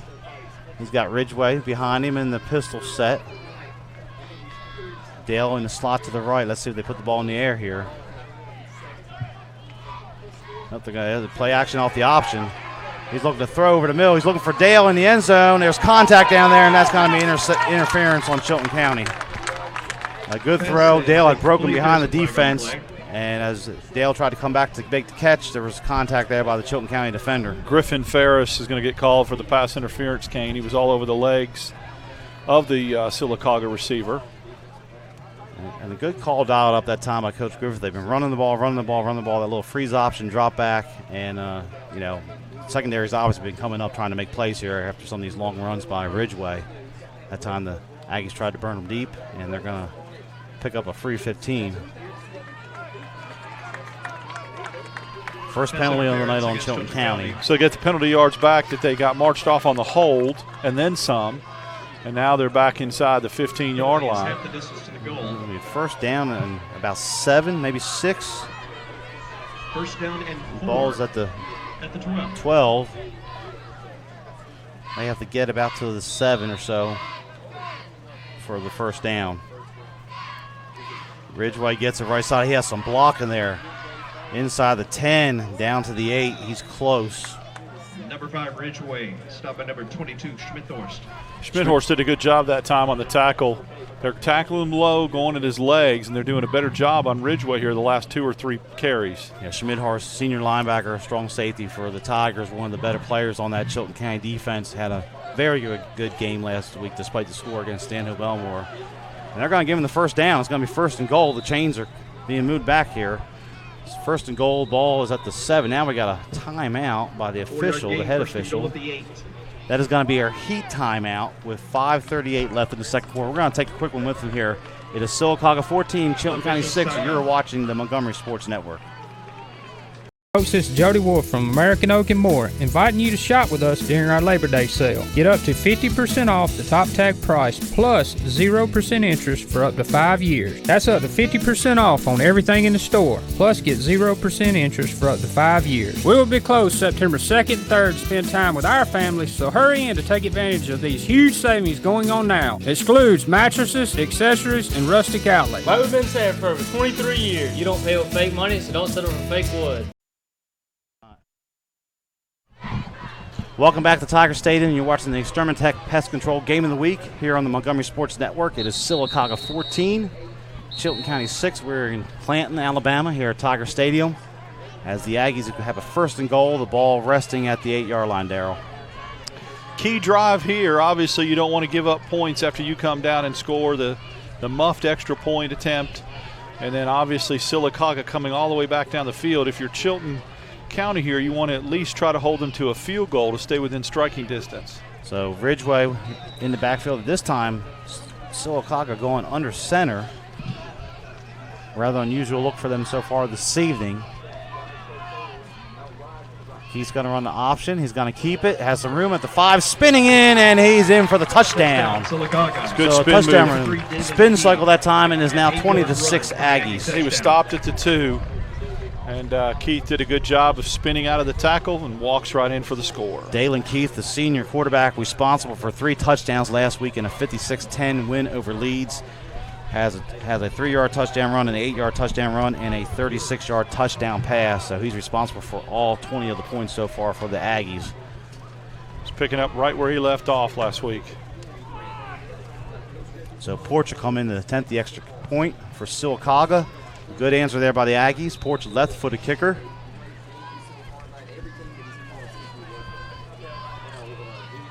Oh, high snap. It gets loose. And that's trouble for the Aggies. And a good play there by Chilton County to push the holder down and get on the football. So the extra point attempt is no good. So our new score here with 5:21 left in the first half. It is Sylacauga 20, Chilton County 6. You are watching the Montgomery Sports Network. If you're injured on the job, the law requires your employer to pay your medical expenses and cover your lost wages for any work-related injury. Employers and their insurers often try to deny workers' compensation claims or limit your benefits. Whether you're totally disabled and cannot work, or if you've suffered some impairment, attorney Matt Matthews has years of experience litigating. For more information, go to the website protectingalworkers.com. That's protectingalworkers.com. So critical time coming up here for Chilton County. They trail at 20-6, 5:21 to the half. They do get the ball to start the second half here, so critical they can get something going here in this drive and answer that score by the Aggies. That would be huge. If you score here and then get the ball to start the second half, you really got an opportunity to get right back in this ball game again. Only down 2 scores. Muffed extra point was big. And that is going to be Albert camping under at the 15. And he is swallowed up quickly. It looks like there was going to be a seam there, but a good tackle by Sylacauga. It was a one-on-one tackle that time for the Aggies. Yeah, he absolutely ran right into the defender. He had a seam towards the middle of the field and turned right towards the coverage there. That was the receiver, Lou Dale, on the tackle for Sylacauga on special teams. So 5:13 to go to halftime. And we'll see the Tigers. Last time, Shaquem Lassiter made some big runs on the bootleg and scored down there on the goal line on a 2-yard run. Looks like Cameron Wright's going to come out in the backfield, the senior with him. And they're going to work out of the pistol set here. 2 receivers to the near side for the Tigers. 4-man front for Sylacauga. That goes Mason Dennis in motion. Wright gets the handoff, comes to the right side. And that time Sylacauga has a read on him. Big tackle there by the defensive end, Darian McElrath, number 54 for Sylacauga. He read that play, knew exactly where Wright was going, and Wright didn't get out of the backfield. So 2nd and 10 as we tick under 5 minutes to halftime. This time Wright will offset to the left of Lassiter. 2 receivers to the far side, and that's going to be a legal motion. Looked like the receiver down here at the bottom of our screen, number 12, Live Oak, moved before the snap. He did. I thought they could have got him earlier in the game on that, and they didn't throw the flag, but they've been borderline close to that procedure penalty every time. they run that play. So second penalty of the night on Chilton County. 2 penalties so far for 20 yards on the Tigers. So it will be 2nd and 16. The ball resting at the 19-yard line for the Tigers.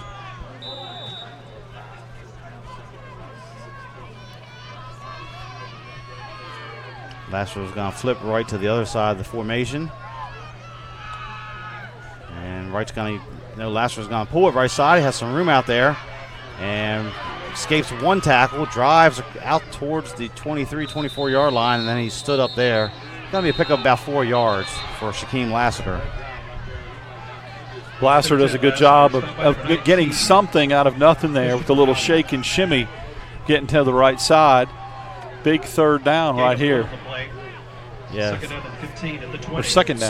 Second down after the penalty. So 4 minutes left.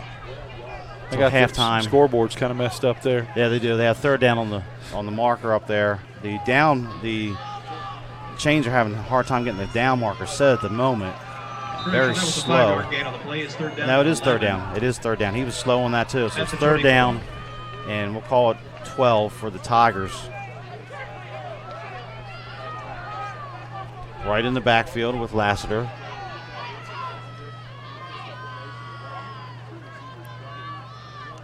Lassiter's going to put this one up in the air.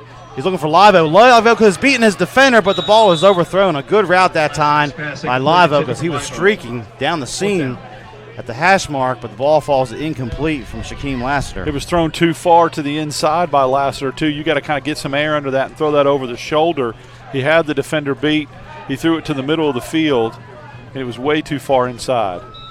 So fourth down, and Daylon Keith, the quarterback, is going to go back deep, along with number 2, DeMarco Campbell for Sylacauga, as the Tigers are showing punt. Kick is away. It's going to take a good roll for Chilton County. Nobody fielded for Sylacauga. So a good punt that time, as the ball will roll dead at the 38-yard line with 3:20 to halftime, and the Aggies head 20-6. Well, obviously the key here, Chilton County couldn't get anything going on offense to answer Sylacauga's score, but they've got to buckle down on defense. They've got to stop them. The only time they have tonight was on a turnover. They could really use a 3-and-out to have enough time left on the clock to do something for halftime. So Tiger defense, a lot of seniors out there, a lot of upperclassmen. They need to make a stand, as basically Jordan Ridgway has been wearing out the right side with his offense here on the last drive. They ran the same play about 4 times out of 5. Going to be a handoff. Check that. Keith's going to keep it this time. He's stopped behind the line. A good stand by the interior of the defense for Chilton County. That's a good stop, and it's a timely stop right now. It's exactly what Chilton County needed. And you wonder if they're going to start using some timeouts here. Probably when they get to under 2 minutes, Kane, if they you let 1 or 2 more downs go. So 2nd and 12 for the Aggies. And Sylacauga being very deliberate here. Ridgway in the shotgun at running back, offset to the right of Keith. Play clock at 10. And Keith's going to look to throw. He's looking to throw the slant. And it's going to be almost intercepted. A good break on the ball that time by Ferris. He had a read on it and went through his hands, and the fall is incomplete. Keith never took his eyes off of Taylor. The whole time he stayed locked on him during the middle of the field. And that was Ferris did a great job of reading that and almost picked it off. Yeah, Ferris had a big interception last week on a similar type play against Stanhope Belmore. And if he gets that one, he had a lot of room here on the left side. There was no one over here, so they tried to hit Taylor, and as you correctly said, Keith never took his eyes off him. So 3rd down and 12. Let's see if they run the ball here, if they're going to try to put it back up in the air.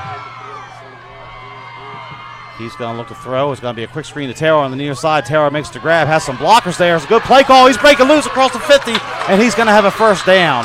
What wonderful play call by Sylacauga. Gain of 17 there and a first down for the Aggies. That's that jailbreak screen that they call it when you're coming from this side of the field. And you really have to have great timing throwing that. If you throw that 2 seconds too late, that could go the other direction. So what looked like was just going to be maybe pick up some yardage, a punt. Now Sylacauga's in attack mode as they have crossed midfield here on the Tigers.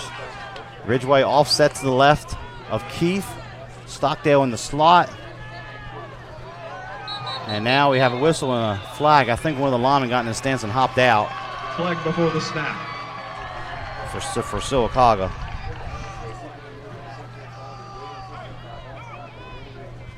Yeah, that's 5 yards on that, so it'll be 1st and 15, back across into Sylacauga territory now. So the ball moved back to their Aggie territory at the 47.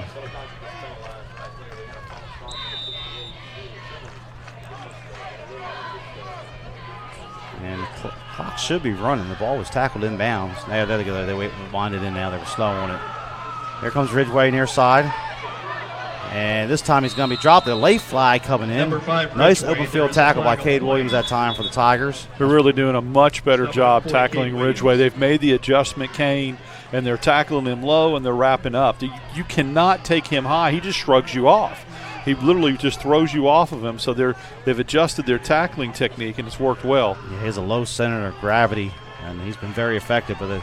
Coach Griffith trying to wear out that right side. He's been running here most of the first half. I'm going to tell you something else, Kane. He's limping. He's limping back to the dugout. I think the way they wrapped him up on his ankle like that could have got caught, the pressure of the defender when they come down.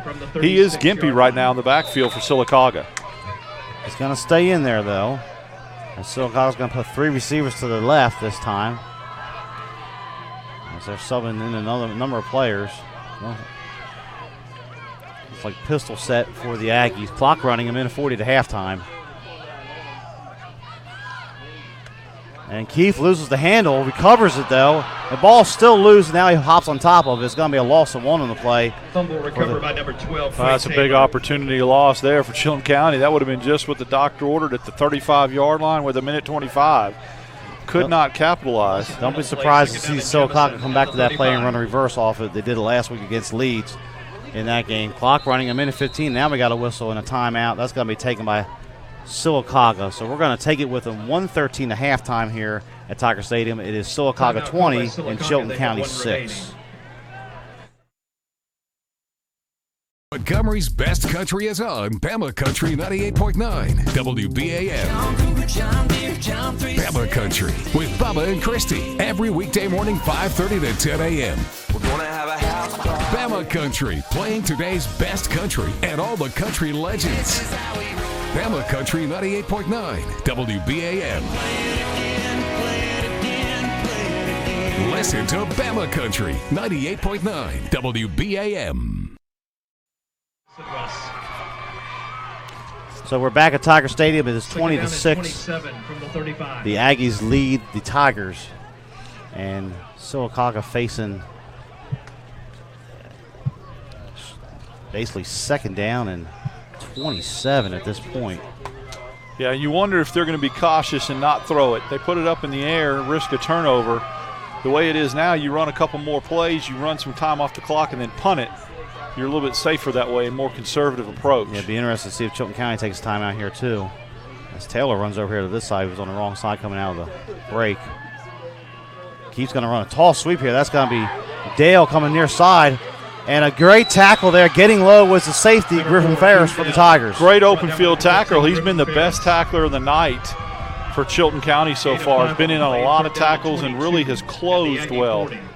Clock running under a minute. Ball just whistled into play, so Sylacauga can wind this down under 30 seconds if they choose to when they snap it. Tigers look content to let the clock run at this point. But the Chilton County defense has stood up here on this last drive or so, making some better tackles than they did earlier in the game. As Keith is in the shotgun with Ridgeway. And Keith's going to keep it left side. And that's going to be a big tackle there. Xavier Trimble, the senior defensive tackle, grabbed a hold of that jersey. It would not let go. That's a big play. A big play because if he breaks containment there and they call timeout, they got number 62, 19 seconds. So maybe enough for a punt return. All you could really hope for. So we'll keep it right here. 19 seconds to the half. Aggies up by 14. And it'll be interesting to see if maybe Chilton County might go after the block here, a possibility. Wet ball. They had a bad snap just a moment ago on the extra point. Anything can happen here in these last seconds. Yeah, you're going to have either a block punt or some kind of big return to have any chance to score with 19 seconds left. Just about after every snap, the ball boys for each team running out there. The rain has stopped. It's stopped for a while. The field is very wet, but temperatures dropped after the 2.5-hour lightning delay basically here at Tiger Stadium. So guys down there for each team, the ball boys for Sylacauga and Chilton County, trying to keep the football dry as best they can here. And then once again, they just run another football out there. So 4th down, and it looks like number 8 for Sylacauga, the Davis, the tight end, will punt it. 4th down at 22. Chilton County's going to put 2 men back deep. Mason Dennis back there for Chilton County, along with number 11, Worrell. High snap. Nice catch by Davis. Kicks away. It's going to roll. Good kick, effective kick for Sylacauga. Yeah, that basically gets them out of any kind of danger unless there's a Hail Mary in Lassiter's back pocket there to throw up deep. I think that Chilton County probably take the knee and just go into halftime down 20-6. Now we'll see what happens here at halftime. We believe there will be an abbreviated halftime due to the long delay, maybe 3 to 5 minutes. We'll go to commercial in a moment and come back and let you know exactly what's going to happen here, but we don't expect a 20-minute halftime. Well, we know there's no bands. Yes. There'll be no bands coming because they've left. So it should be abbreviated. It should be quick. So Lassiter comes out, Wright's in the backfield with him.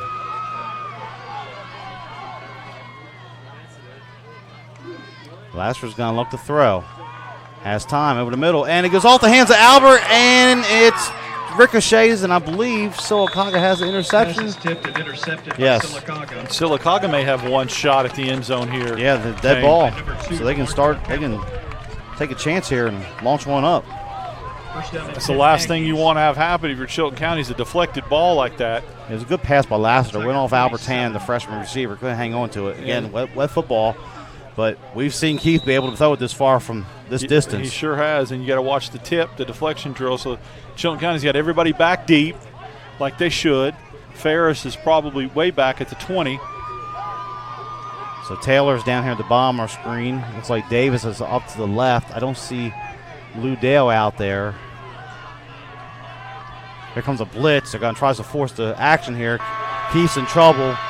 And good job by Chilton County. Now Keith's going to try to cut it back. He does. He's still loose. And he's finally dropped down at the 42-yard line after a gain of 5. But that will take us to the half. So a halftime here from Tiger Stadium. You're watching the Extermatech Pest Control Football Game of the Week. It is Sylacauga 20, Chilton County 6. We'll be back in just a moment.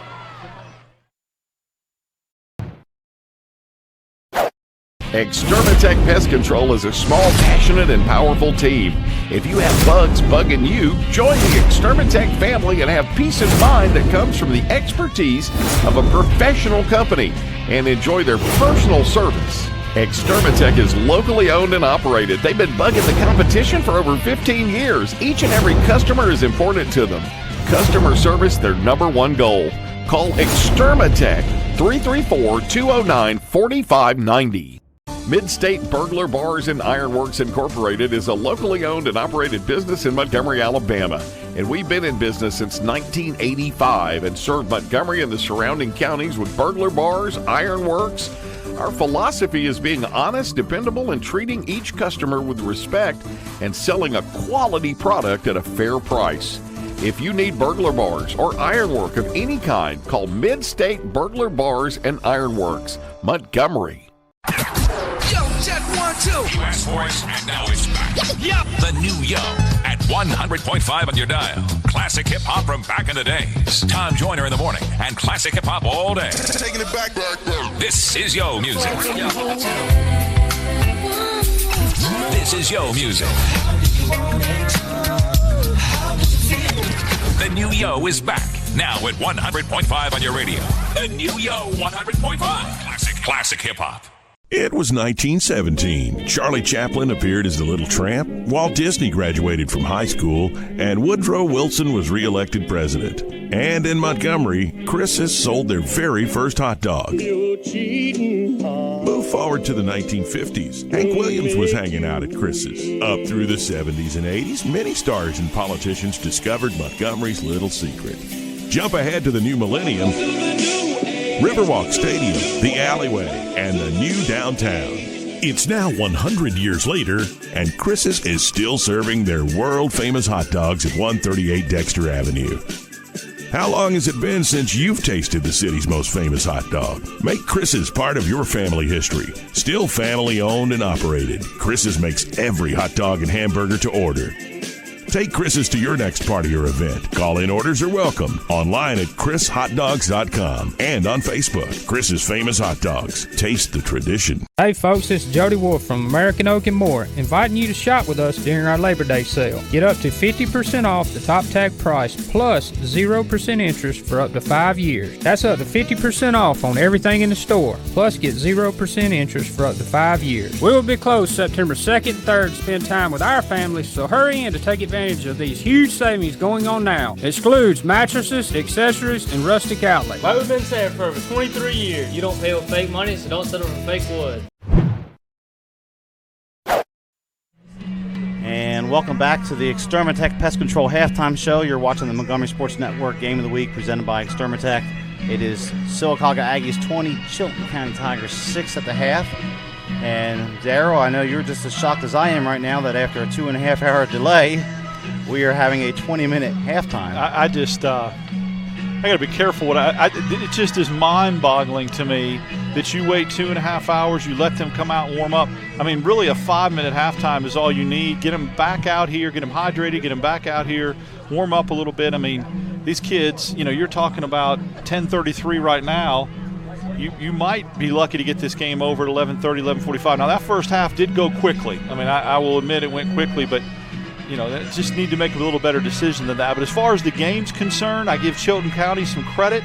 They made some adjustments. Tackling Ferris has been very impressive to me with how he's tackled Ridgeway in the backfield. Looks like Ridgeway's a little banged up, a little gimpy. That could be a key in the second half. But just, again, we talked about at the beginning of the game, no air attack. And if Chilton County doesn't start to establish one, if the receivers don't hold on to the ball, it's going to be very easy to stop them, making them one-dimensional. Yeah, here halftime, it is 20-6. The Aggies lead it. I wonder here halftime, and we'll get to some statistics here in just a moment, but I wonder what the food aspect here is for these teams, because they ate at about 3 o'clock in the afternoon. And here we are, 7.5 going on 8 hours, and this game's going to be 9 hours after these guys really technically had their last meal. Yeah. And a lot of these guys have been up since 6:30, 7 o'clock at us school. Us too, our last meal. Us too, yeah. Hey, we're old, I understand. But no, you're right. I mean, there's probably something in there right now that I would imagine that maybe that's why they're getting 20 minutes. They want to get them hydrated, get some fuel in them. They're probably feeding them something. But you're right. It's a long time. It's a long time to sit around. Maybe they fed them during the lightning delay. I don't know, but we talked about that coming out of the break, which team was going to be able to come out and get kick-started again, and it was Sylacauga. Give Chilton County credit. They had the big turnover, came back down the field, and as it is, they're within striking distance and do get the second-half kickoff, which is big. Yeah, it'll be important here for Chilton County to get something going here in the third quarter. Last week, similar situation against Stanhope Elmore. They fell behind 12-0 just moments into the game. Tonight it was 14-0 4 minutes into the game in favor of Sylacauga, but the defense made a stand like they did last week, got a turnover. And this time, unlike last week against Stanhope Elmore, Chilton County's offense answered. Shaquem Lassiter with a big 60-yard run and then was able to take it in for 2 yards to get on the board and make it 14-6. But Sylacauga's offense has been rather impressive running the football with Ridgeway. Yeah, they're open in the secondary too from a passing standpoint. I mean, I think it's because you really have to a certain extent, sell out stopping Ridgeway. And to do that, you got to get guys up in the line of scrimmage. You kind of lose track of the receivers coming out of the backfield. Taylor's a big threat down the right sideline as well. But they haven't capitalized since that one big pass play. There was a pass interference in the end zone that probably would have been a touchdown. I know that there was a little bit of controversy going down the sideline. Some people think that Ridgeway, from the other broadcast crew, that his foot was still in. It looked like he stepped out of bounds. So 20-6 right now is, if you're Chilton County, your message at halftime, it just has to be, look, continue to do what we were doing in the second quarter. We get the ball to start the second half. Let's get a sustained drive, get right back in this game. And our halftime stats here, as we were on the Extermatech Pest Control halftime show, first half for Sylacauga, they had 160 on the ground rushing, 53 through the air, a total of 213. Keith was just 2 for 2 passing for 53 yards, but threw a touchdown of 36 yards there in the first half to Stockdale. Ridgeway has been leading rusher for the Aggies with 95 yards on 9 carries. So he's averaging over 10 yards a carry here in the first half. 8 first downs for the Aggies and 1 big turnover for Chilton County. It has been Lassiter leading the way with 74 yards on the ground. Cameron Wright also with 39 yards rushing at this point for the Tigers on 8 carries. But in the pregame, which was, it almost seems like it was 3 days ago, but in the pregame we talked about the passing game for Chilton County, and so far they are 1 for 4 for 4 yards and an interception. Yeah, and there was a couple of big drops. I mean, they should have had at least 50 yards passing in the first half. A couple big drops. I mean, and looking at Ridgeway's statistics for Sylacauga, a lot of those yards he got in the first quarter. He did. And Chilton County did a good job of adjusting. I've been really impressed with Ferris, his safety play. He has been the one that kind of led the way tackling Ridgeway. Everyone kind of followed suit, the technique and breaking down, and then in that aspect they've shut him down a little bit in the second quarter. Got to have more of the same if they got a chance to win. If they let Ridgeway pound it, then it's going to be a long, long night for Chilton County. And major props here to Sylacauga. Someone just brought some little Debbie's, though. I that guess is very impressive. Maybe Nick Saban's going to join us here at halftime. And oatmeal cream pies. We'll take it. Thank you very much. We're going to take a timeout here. At halftime, our score, the Aggies 20, the Tigers 6. You're watching the Extermatech Pest Control halftime show here on the Montgomery Sports Network. The hits are on one station. Hi, I'm Ed Sheeran. This is Selena Gomez. Hey, this is Taylor Swift. Hits 107.1. This is Macklemore and Ryan Lewis. Hey, this is Demi Lovato. Hey, what's up? This is Omi. It's all the hits on one station. The songs you love. Get all the hits. Montgomery's hottest hits. Hey, what's up, guys? This is Justin Bieber. Tori Kelly here. I made the switch. Every hour, 15 hits in a row. Yeah. Commercial-free music. Montgomery's hot hit station. Hits 107.1. I had a dream, a beautiful dream. I couldn't believe how real it seemed. Up on stage, in the field of green, on the winding river, and a song you'll sing. When I wake up, I'll see you here in Montgomery, where dreams come true. Extermatech Pest Control is a small, passionate, and powerful team.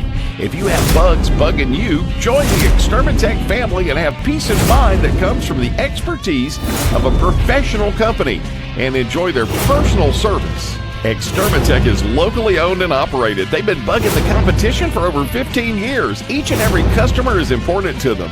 Customer service, their #1 goal. Call Extermatech 334-209-4590. We're not your daddy's rock and roll station. 104.9, The Gump. Montgomery's alternative rock station. 104.9, The Gump. The only radio station in Montgomery playing new rock alternative. 104.9, The Gump. Montgomery's alternative rock station. 104.9, The Gump. It was 1917. Charlie Chaplin appeared as the Little Tramp, Walt Disney graduated from high school, and Woodrow Wilson was reelected president. And in Montgomery, Chris's sold their very first hot dog. Move forward to the 1950s. Hank Williams was hanging out at Chris's. Up through the 70s and 80s, many stars and politicians discovered Montgomery's little secret. Jump ahead to the new millennium. Riverwalk Stadium, the alleyway, and the new downtown. It's now 100 years later, and Chris's is still serving their world-famous hot dogs at 138 Dexter Avenue. How long has it been since you've tasted the city's most famous hot dog? Make Chris's part of your family history. Still family-owned and operated, Chris's makes every hot dog and hamburger to order. Take Chris's to your next party or event. Call-in orders are welcome. Online at chrishotdogs.com and on Facebook. Chris's Famous Hot Dogs. Taste the tradition.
Extermatech Pest Control is a small, passionate, and powerful team.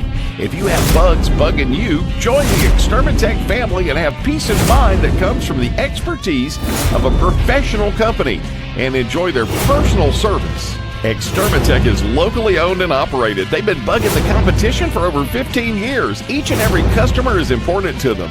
Customer service, their number one goal. Call Extermatech 334-209-4590.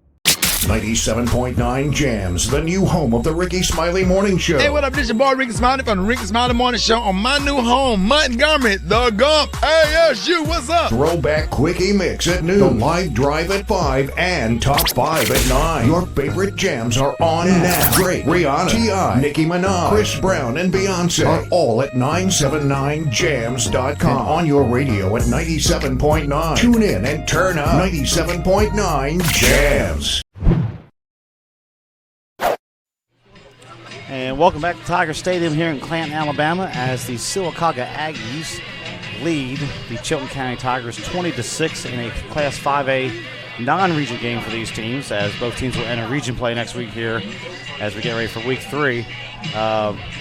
Interesting first half, Darryl.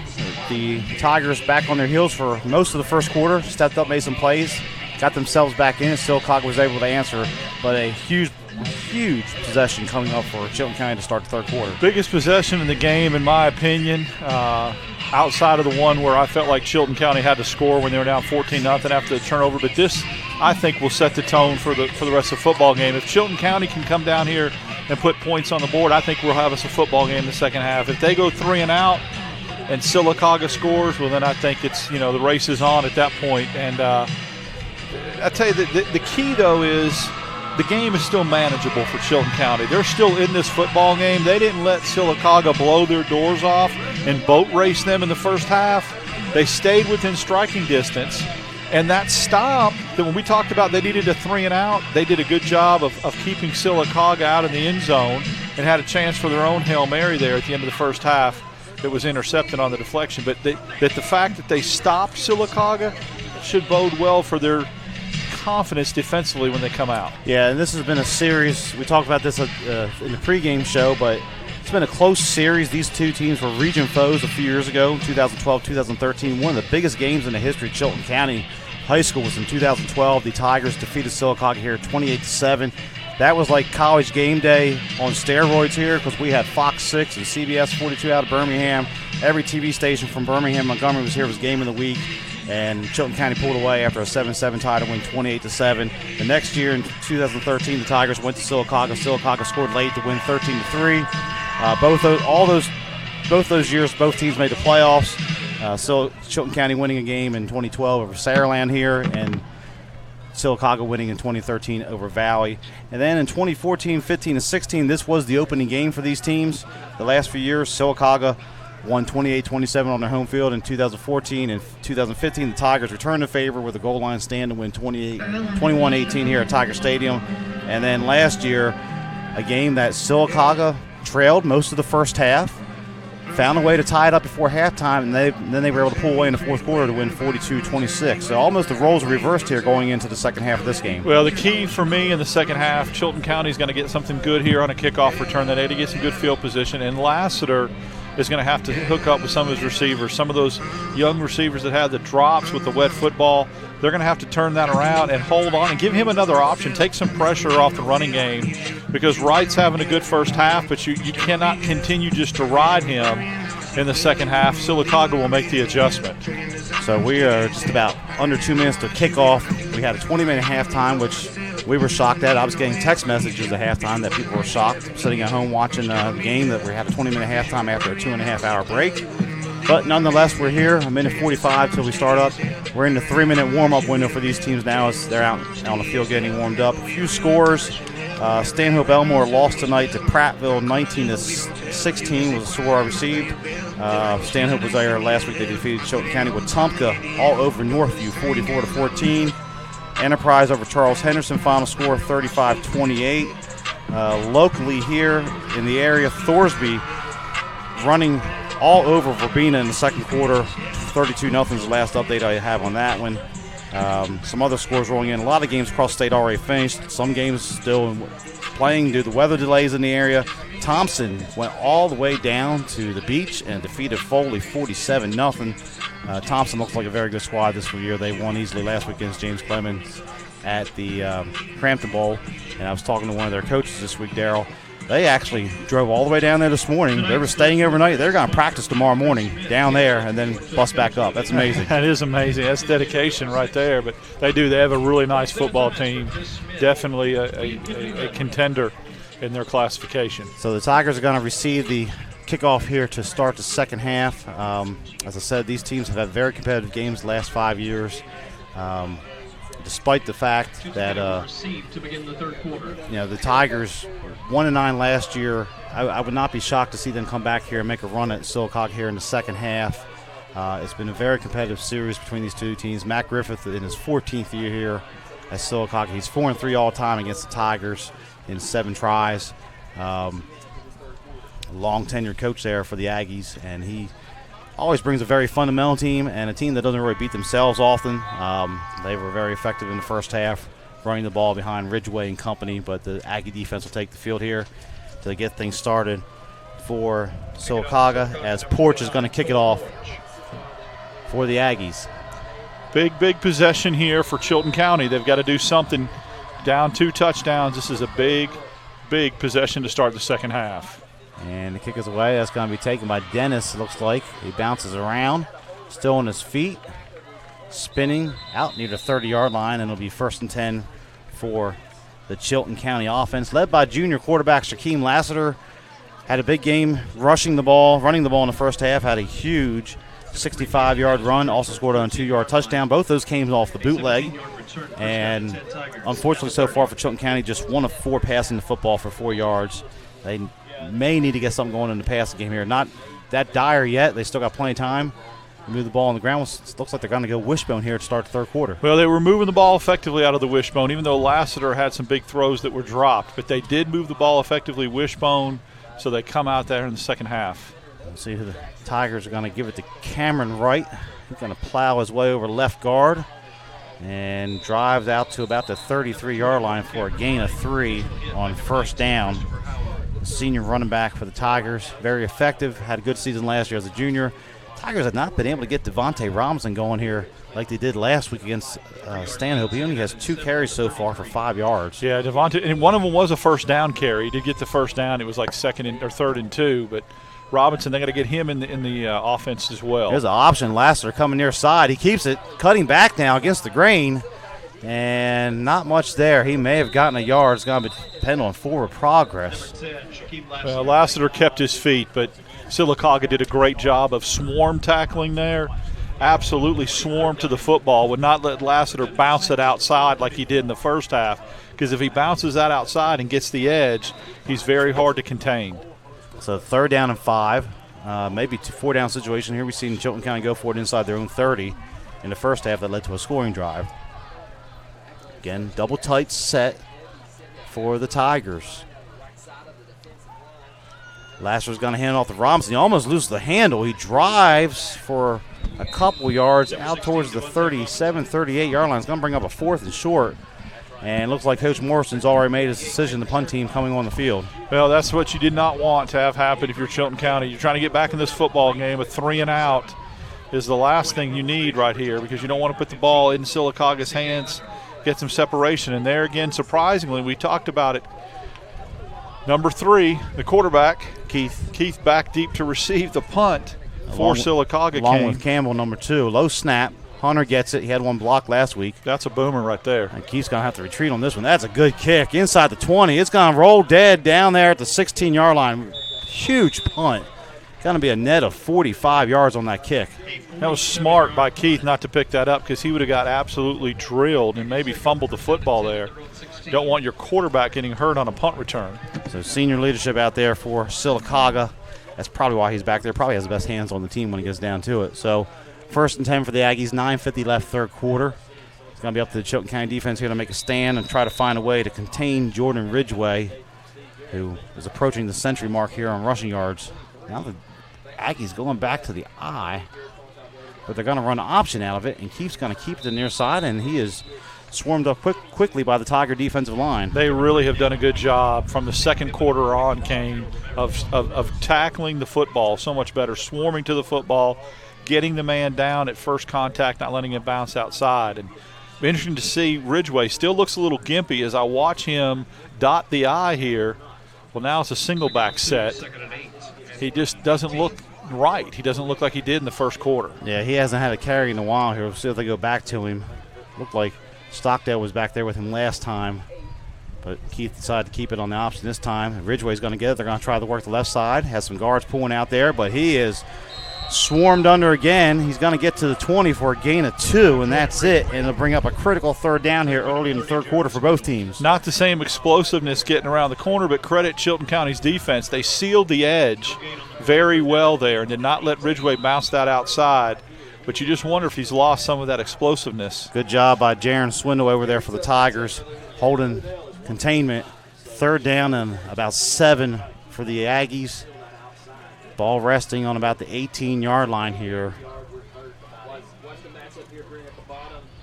Keith's going to roll the pocket to the near side. He's under heavy pressure this time. Escapes one room. Oh, it's opened up. It's parted like the Red Sea over there. Keith working to the left. A big block by Lou Dale, and Keith is loose. Here comes a late flag in, though, as Keith is out to the 50-yard line.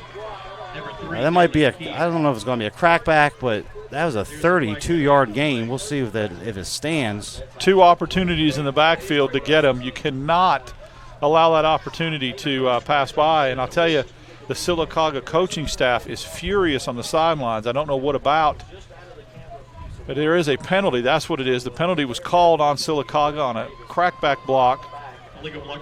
Yeah, they're going to march it back. I still think he's going to have the first down yardage. So when it's all said and done, it goes for a gain of 32 for Keith, but it's a 15-yard penalty against Sylacauga. But it'll be 1st and 10 when they reset the chains here at the 33-yard line. 8:14 left, third quarter. This time they're going to go, looks like the I formation. Taking it old school here. Coach Han, former coach of Chilton County, would like this if he's still watching on YouTube. Looks like Ridgeway's in the fullback spot. And Keith's going to run the option. That's going to be Stockdale, I believe, on the catch. And good pursuit that time by the Tigers, but not before a gain of 5. Still defensively played pretty well by Chilton County. I know he got 5 yards, but that play was gobbled up pretty quickly after the pitch. It was a triple option. They faked the dive to Ridgeway, and then they faked the option where obviously Keith could have kept it, but he pitched it. Ridgeway working the right side this time, breaks a tackle in the backfield and lowers his shoulder. Brought down by Patterson, but he's right at the first down mark. Yeah, he ran a lot more explosive that time as he got to the right side, got some open field. Good tackle again. Looks like he's going to be a half a yard short unless they measure. Yeah, third down and short. Here they just got to move the football about a half a yard maybe. 7 minutes left, third quarter. It is the Aggies 20, the Tigers 6. Again, I formation this time. And Keith fumbles the snap. He recovers, though, and is going to pick up positive yardage. Amazing. 5 yards for Keith and a first down for Sylacauga. Fumbled snap and gets 5 and a first down. And there's Ridgeway grabbing the back of his hamstring as he gets up slow. Yeah, he is struggling out there, and he's kind of crouched over a little bit. Good heads-up play by Keith, though. Not just falling it, trying to make something out of it. It's dangerous. It was an opportunity there for Chilton County. They did not take advantage of it, though. So it'll be 1st and 10 at the 46. And Keith's going to work shotgun. Ridgeway is off to his right. This time Keith's going to keep it back on the quarterback counter and drives that pile forward across the 50 for a gain of 5 yards. Tackled that time by the senior and defensive tackle, Xavier Trimble. Just a different verse of the same song. They're just not getting him at the initial point of contact, Kane. He's getting 3, 4, 5 yards after contact, and you've got to be able to cut him down at the line of scrimmage. Yeah, last thing the Chilton County needs right now is for Sylacauga to burn another 4 or 5 minutes off this clock and punch one in. They got to get a stand here as the ball just sits in their territory at the 49. Keith stays in the shotgun here with Ridgeway. Got 2 slots to the right here. Dale is off to the left. No, Dale's in motion, excuse me. And Keith's going to take it again himself. kind of tiptoes along the left side for about 2 yards down to the 47. He didn't run that up there strong that time. Didn't run up to the line. He kind of, like you said, tiptoed a little bit, and because of that, his indecisiveness. So we're going to have a heat timeout. 5:49 left, third quarter. It is the Aggies 20, Tigers 6. You're watching Extermatech Pest Control Football here on the Montgomery Sports Network. Extermatech Pest Control is a small, passionate, and powerful team. If you have bugs bugging you, join the Extermatech family and have peace of mind that comes from the expertise of a professional company and enjoy their personal service. Extermatech is locally owned and operated. They've been bugging the competition for over 15 years. Each and every customer is important to them. Customer service, their number one goal. Call Extermatech 334-209-4590.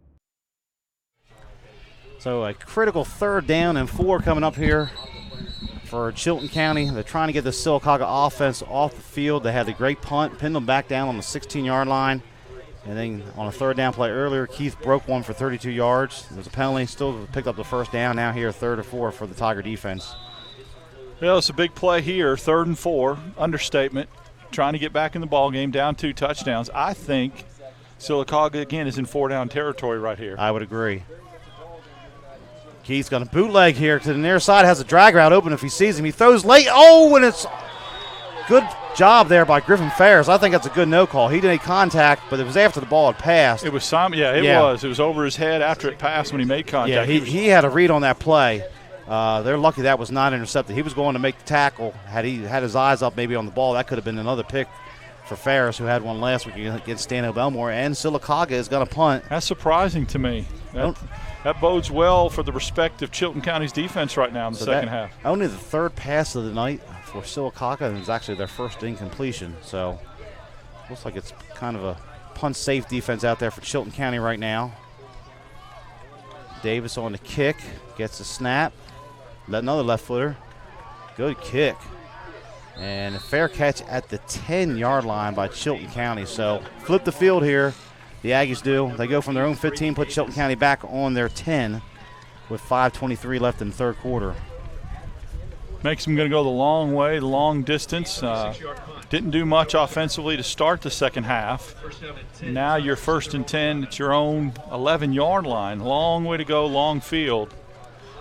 So the Tigers, let's see, they're going to go, looks like 3 receivers, get out of the wishbone this time after the 3 and out on the other possession.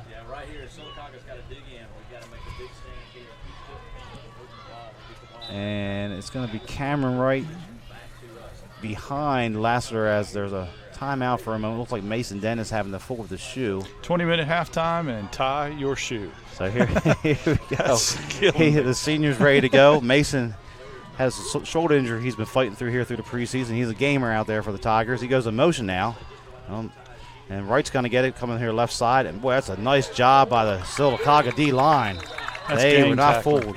Yeah, that's some gang tackling right there, and they are wrapping up right. Looks like McElrath leading the way again for Sylacauga from his defensive end spot. Loss of 1 actually on the play.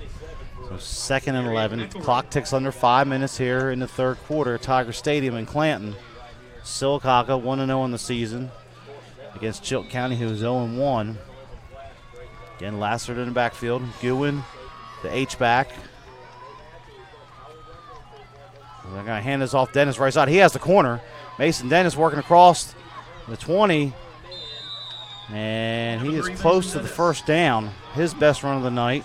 Did a good job, Dennis did, of showing some very, very good quickness and speed to get outside. He really didn't mess around and tippy-toe. He got to the corner. He got to the corner quickly. So it's going to be 3rd down and 1. A big pickup of 10 there for the senior receiver for the Tigers.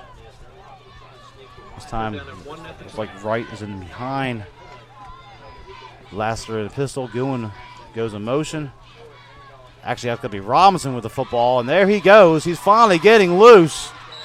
Number 16. Robinson's going to have the 1st down, a gain of 10 out to the 30. Well, you called it, Kane. You called it earlier. You said they need to get him going, get him in the game, and that's another big 1st down run for Robinson. And he's got to be fresh, utilizing. Yeah, he is a junior running back. Had a very nice game last week against Stano Belmore. Had an unfortunate fumble in the 1st half, but he was very effective running the ball between the tackles. They're going to call his number again. This time he is met on head-on by the defensive line for Sylacauga. Spins a little bit there to get 1 or 2, it looks like, in the middle of the line. So bring up second down. We'll give him 2 on the play. 2nd and 8. 3.5 left. Wow, they said he's got stopped for no gain. Okay, we have a little angle here on the yardstick. From our perspective, it looks like at least gained 1, but nevertheless, 2nd down. I'll call it 9. Meet him halfway there on that one. Lassiter pulls the ball this time and going to work for about 3 out to the 33-yard line. Good decision that time by Lassiter to not hand the ball off, to pull it, to keep it himself up the middle. Gets positive yardage on that. If he would have handed the ball off, it would have got stopped for no gain. So 3rd down. Chilton County only has 4 yards passing. They're probably in a passing situation here. It's an area they've struggled here through a game and a half in the 2018 campaign. Robinson lines up behind Lassiter.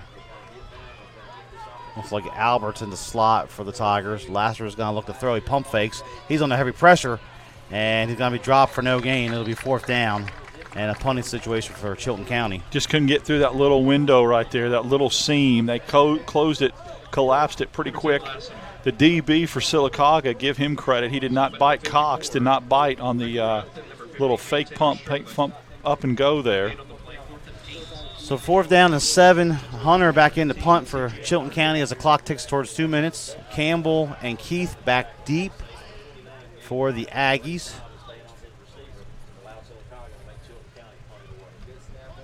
And the kick is away. It's going to be returnable. Campbell has some room over here. Comes to the near sideline. He's loose across the 40 in midfield. Nice cutback. Still working and finally wrapped up in Chilton County territory at the 48-yard line. So great field position. So Sylacauga literally with a flip the field from the 15 to the 10. They get the ball back at the 48. It's a net here of about 35 yards between possessions for them. And I'm really impressed with their return game. Kane, they do a good job on kickoff and punt returns. They get nice seams, nice alleys that they run through, and they recognize where the openings are. Yeah, the hitting game there, they are racking up some yards at the big kickoff return. Ridgeway did to start the game, kind of set the tone early on. And they've led from start to finish here to this point. And Keith's going to flare it out this time to Ridgeway. And he's going to take it and pick up about 3, maybe 4 to the 45. We're going to call that a run because that was actually behind the line of scrimmage. He threw it behind him. Yeah, he caught that ball behind the line and was still able to get 3 or 4 yards out of it. And, of course, up 14 like that, the clock just keeps ticking away and time's running out. So Sylacauga's doing exactly what they want to do right now. Yeah, Coach Griffith would be perfectly fine picking up a 1st down slowly here, let the clock run out, and punch one in early in the 4th quarter if he had his way at this moment. Here's some option near side. Keith's going to take it. He's going to keep it. And he's going to be stood up by Schmidhorst at about the 43-yard line. A gain of 2 for the senior quarterback for Sylacauga. Really the strategy for both teams, Kane, has been just put it on the ground. There's not much aerial attack right now, I guess because of the field conditions or whatever happened in the first half. Clock just keeps churning, but good job by both teams of tackling here in the second half. Yeah, that was a good job by Schmidhorst stepping up there, the senior. This time Ridgeway's going to get it. Boy, he has some blocking there. My goodness gracious. Spinning out of tackle, still going. He's going to have the 1st down at the 35-yard line. It's a gain of 9 for the junior running back and another 1st down for Sylacauga. Yeah, he's coming out. He's done. Yeah, he's limping real bad. You called it earlier in the game. And noticed it there towards the end of the first half, and he is not going to be able to come back in at the moment. You know, it's hard to speculate, but it looks like he keeps grabbing his calf or his hamstring. Now, it could be cramps. I'm actually cramping up here. But it is hot. And it could be cramps. Yeah, that's what it is. That's exactly what it is. Getting water, and he's getting stretched out. So. All right, Stockdale's going to go with Keith in the backfield now. They're going to pass it. Keith looks, throws. Oh, boy, he throws it. It's going to be intercepted by Patterson coming to the near side. Great play by the quarterback. He has some running room. And still going at the 30 and drop down. We're going to see they're going to mark him out of bounds about the 28, 29-yard line. Keith just threw that up for grabs. There was nobody open on the play. I don't even think he looked. No, he didn't. He thought he had a man. He didn't, and it was a great job that time by the quarterback, Patterson, to pick that off. And that's exactly what Chilton County needs, still life. You know, I have a feeling Sylacauga scores there. That could be the ball game. So Chilton County's still in this thing after the big turnover. Yeah, let's give credit to Chilton County defense. They are keeping them in this game. It was very easy to fold when they were down 14-0 and Sylacauga driving. It looked like they were going to go up 21-0 and hang a half 100 in the first half. But they made a stand, and they're keeping the Tigers in the game at the moment. They got to generate something here on offense as Lasser comes out here in the shotgun again. This time looks like Wright is in the backfield. He's going to fake the speed sweep. He has Live Oak open over the middle. He throws complete to Live Oak. Great throw and catch down to the 40-yard line. It's a gain of 30 and a first down for the Tigers. That's a great play because they run the fake jet sweep off of that, Kane, and the whole defense got sucked up on that. They stopped and they watched, and then runs the little seam route, and this time he threw it to the inside exactly where it needed to be thrown. Nice throw and catch. Justin Live Oak, the junior receiver, does a good job blocking. He was open earlier on the deep route. They overthrew him. This time they were able to connect. Can they get another snap off? No. The clock's going to hit 0-0 in the third quarter, but it seems like Uncle Mo may be switching to Chilton County. Our score, it is Sylacauga 20, Chilton County 6. You are watching the Montgomery Sports Network. Extermatech Pest Control is a small, passionate, and powerful team. If you have bugs bugging you, join the Extermatech family and have peace of mind that comes from the expertise of a professional company and enjoy their personal service. Extermatech is locally owned and operated. They've been bugging the competition for over 15 years. Each and every customer is important to them. Customer service, their #1 goal. Call Extermatech 334-209-4590.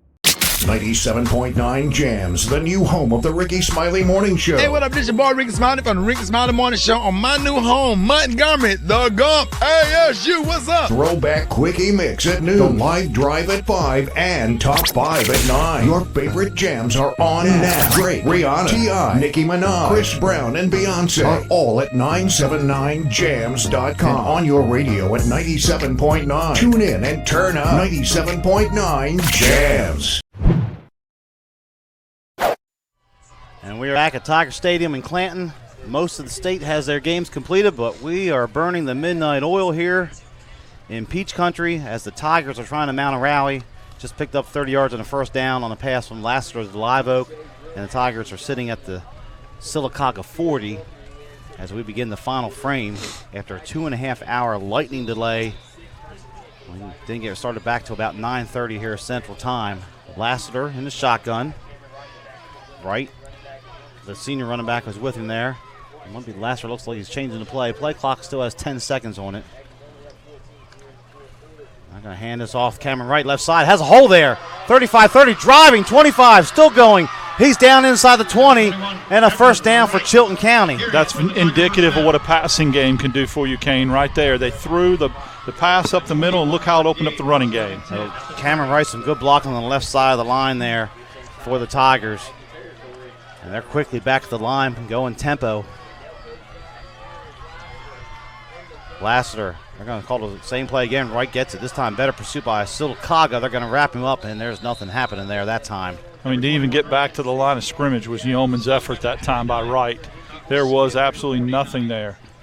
Just underway, fourth quarter, 11:25 remaining, and the clock is running. This will be 4-down territory for Chilton County if it gets to that point.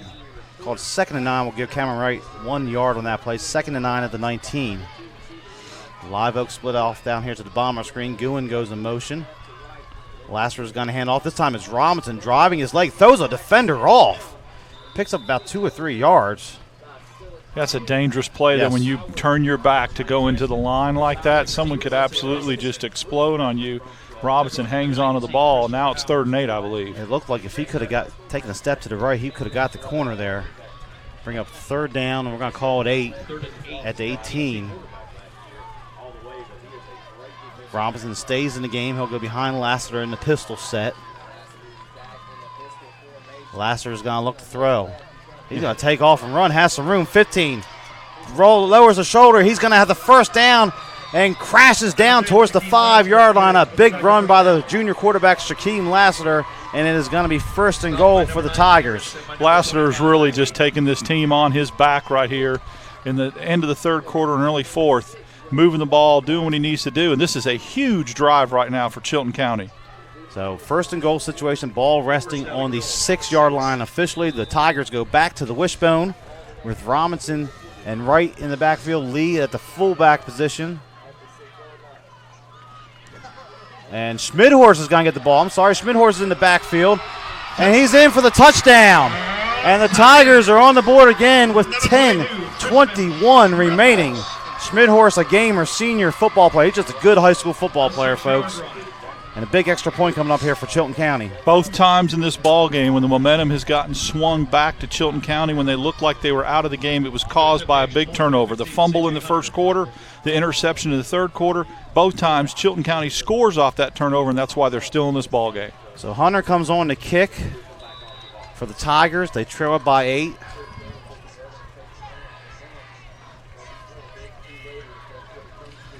Good snap and spot. Kicks down.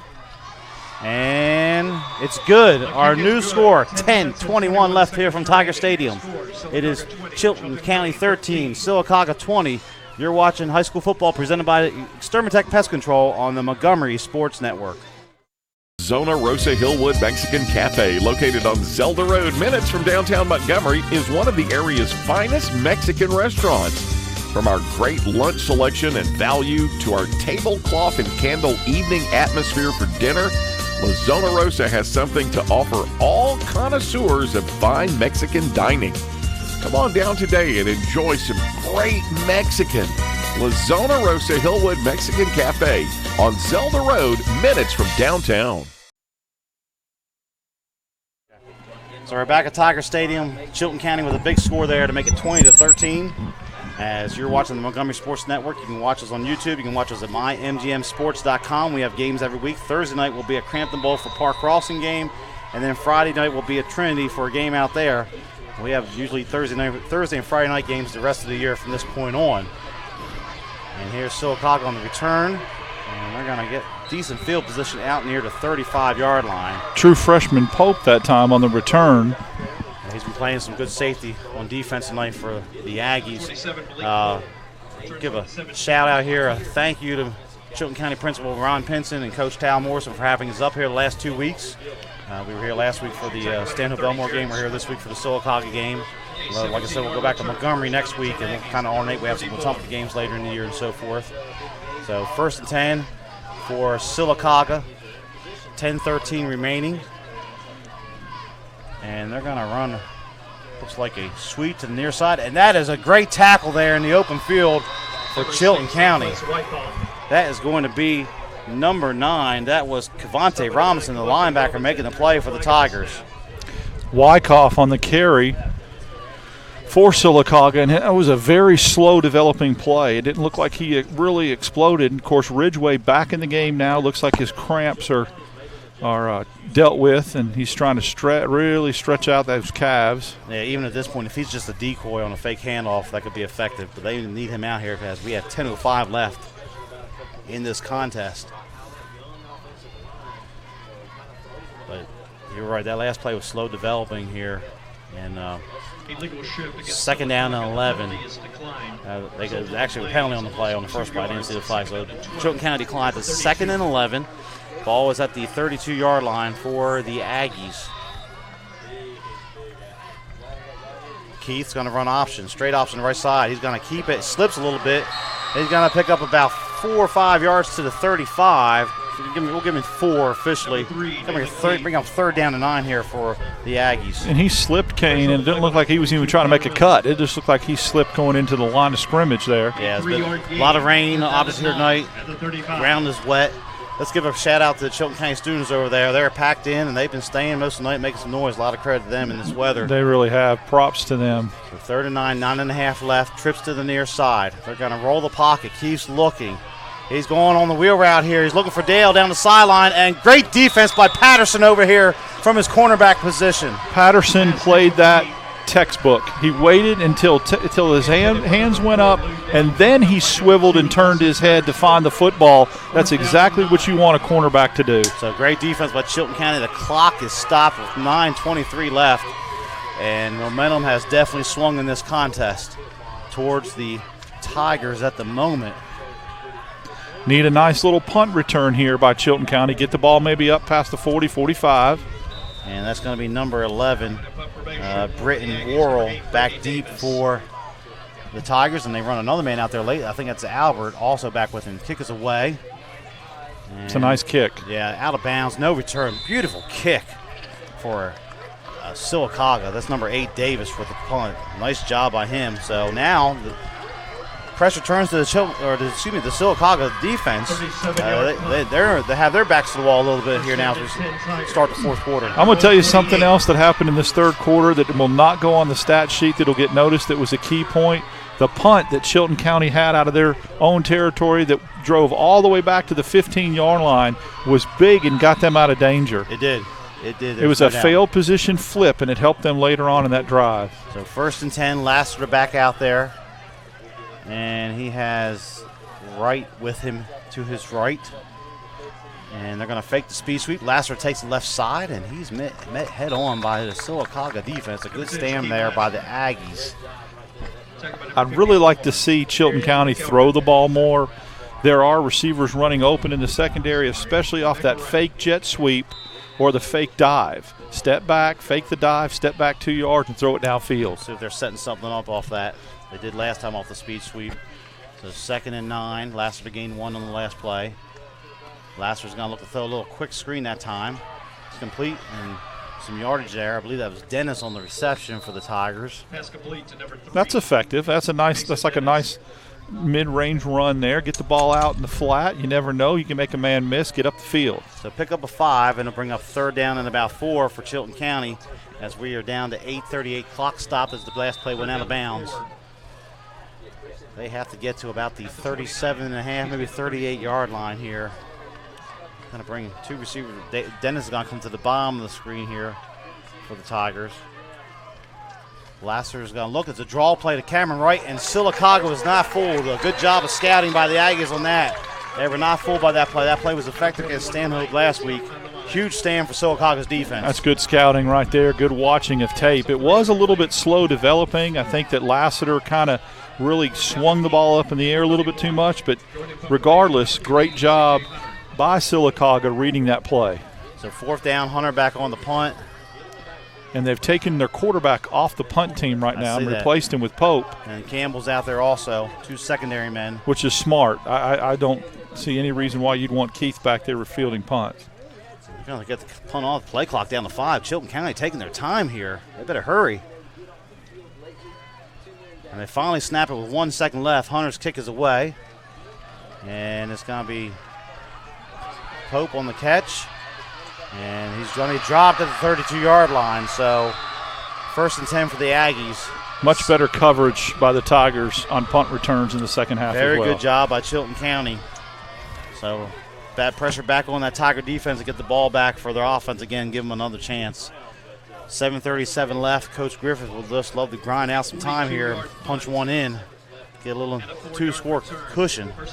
That's what he's looking for, Kane, is a sustained drive. 4 or 5 minutes down the field, go back to a 2-touchdown lead, give Chilton County not much time to do anything with. Ridgeway back out there with Keith in the backfield. He's going to get the handoff on this buck sweep to the near side. He has some room out to the 38. It closed up quickly there. It looked like he was going to be able to break it into the 2nd or 3rd level. So a gain of 5 for Ridgeway. Yeah, that play in the first half breaks for about 15 or 20. Ridgeway has to get helped up by teammates. He is in severe pain with his cramps. Yeah, he's trying to struggle through. We're still a minute 15 from a heat timeout.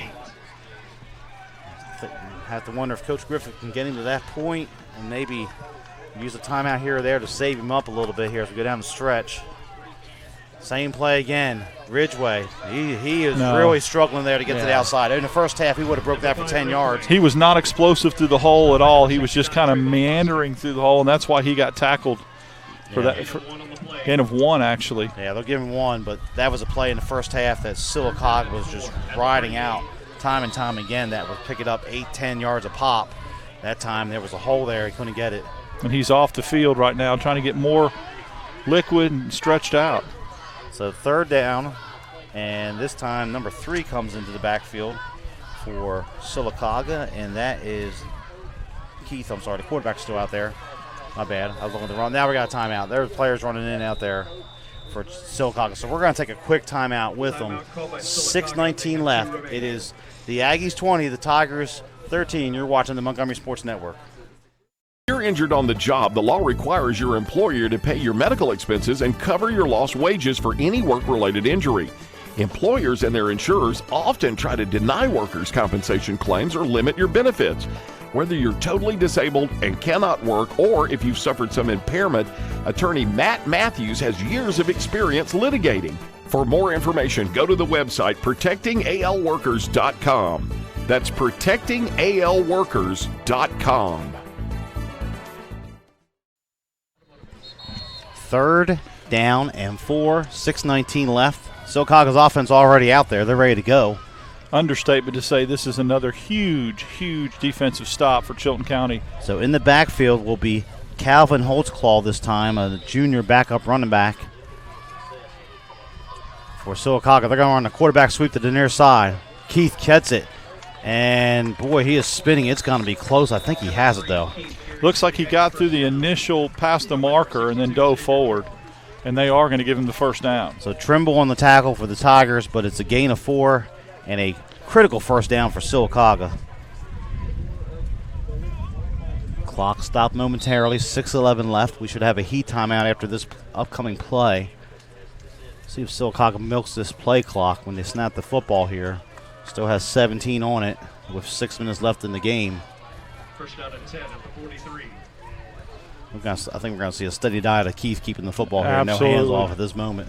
He's the best player on the field right now offensively for Sylacauga with Ridgeway off. Well, they give the Holtzclaw, and he is driving fresh legs. 6 yards, 7 yards there. So they snapped the ball with 1 on the play clock. Very good job by Sylacauga. Well coached there. They'll do that the rest of this drive. And we talked about they wanted to burn 4 or 5. There's the heat timeout. So 5:33 left. We're going to take the heat timeout here with the officials. It's the Aggies 20, the Tigers 13. You're watching the Montgomery Sports Network. Zona Rosa Hillwood Mexican Cafe, located on Zelda Road, minutes from downtown Montgomery, is one of the area's finest Mexican restaurants. From our great lunch selection and value to our tablecloth and candle evening atmosphere for dinner, La Zona Rosa has something to offer all connoisseurs of fine Mexican dining. Come on down today and enjoy some great Mexican. La Zona Rosa Hillwood Mexican Cafe on Zelda Road, minutes from downtown. So we're burning the midnight oil here in Clanton. 5.5 left, 5:33 officially, as Sylacauga faces a 2nd down and 4 at their own 48-yard line. We had a 2.5-hour lightning delay. There's some question as to whether we're going to start this game back or not. There was rumors that we were going to play at 1 o'clock tomorrow. But we got it started. The rain's cleared out. We're going to get it in here. 5.5, clock starts back. Play clock at 20. Let's see what Sylacauga, they can run some more time off. But they're not going to. Keith is going to hand it off to Holtzclaw over the right guard this time, and he is going to get forward progress out the midfield for a gain of 2. Kane, I don't understand in that situation why you wouldn't go 15 more seconds. They snapped the ball with 17 seconds on the clock. Go down to 14. Go 14 more seconds down to 3.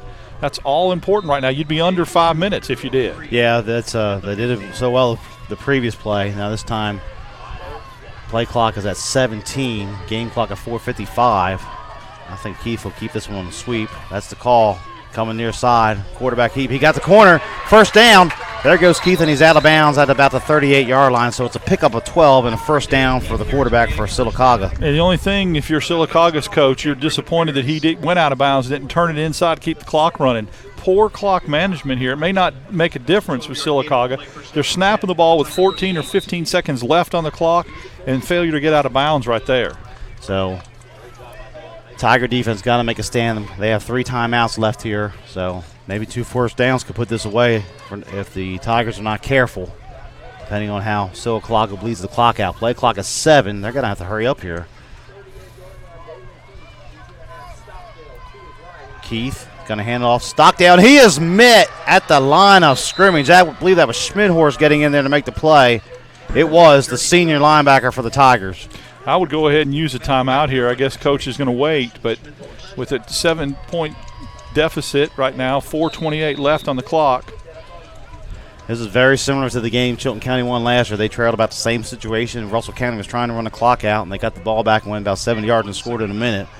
So 2nd and 10 for the Aggies. It's a quarterback sweep by Keith near side. He is drilled at about the 35-yard line. A good tackle that time by the senior Jaron Swindle for Chilton County. Well, here's your ball game, I think. I think if you get the first down right here, they can salt the ball game away.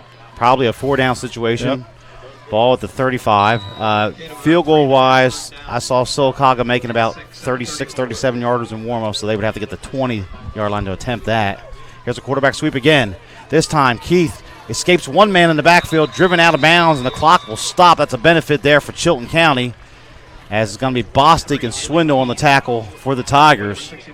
Clock is, they've signaled to stop, but it continues to run over there. I don't think anybody's aware. The side judge over here waved his hands.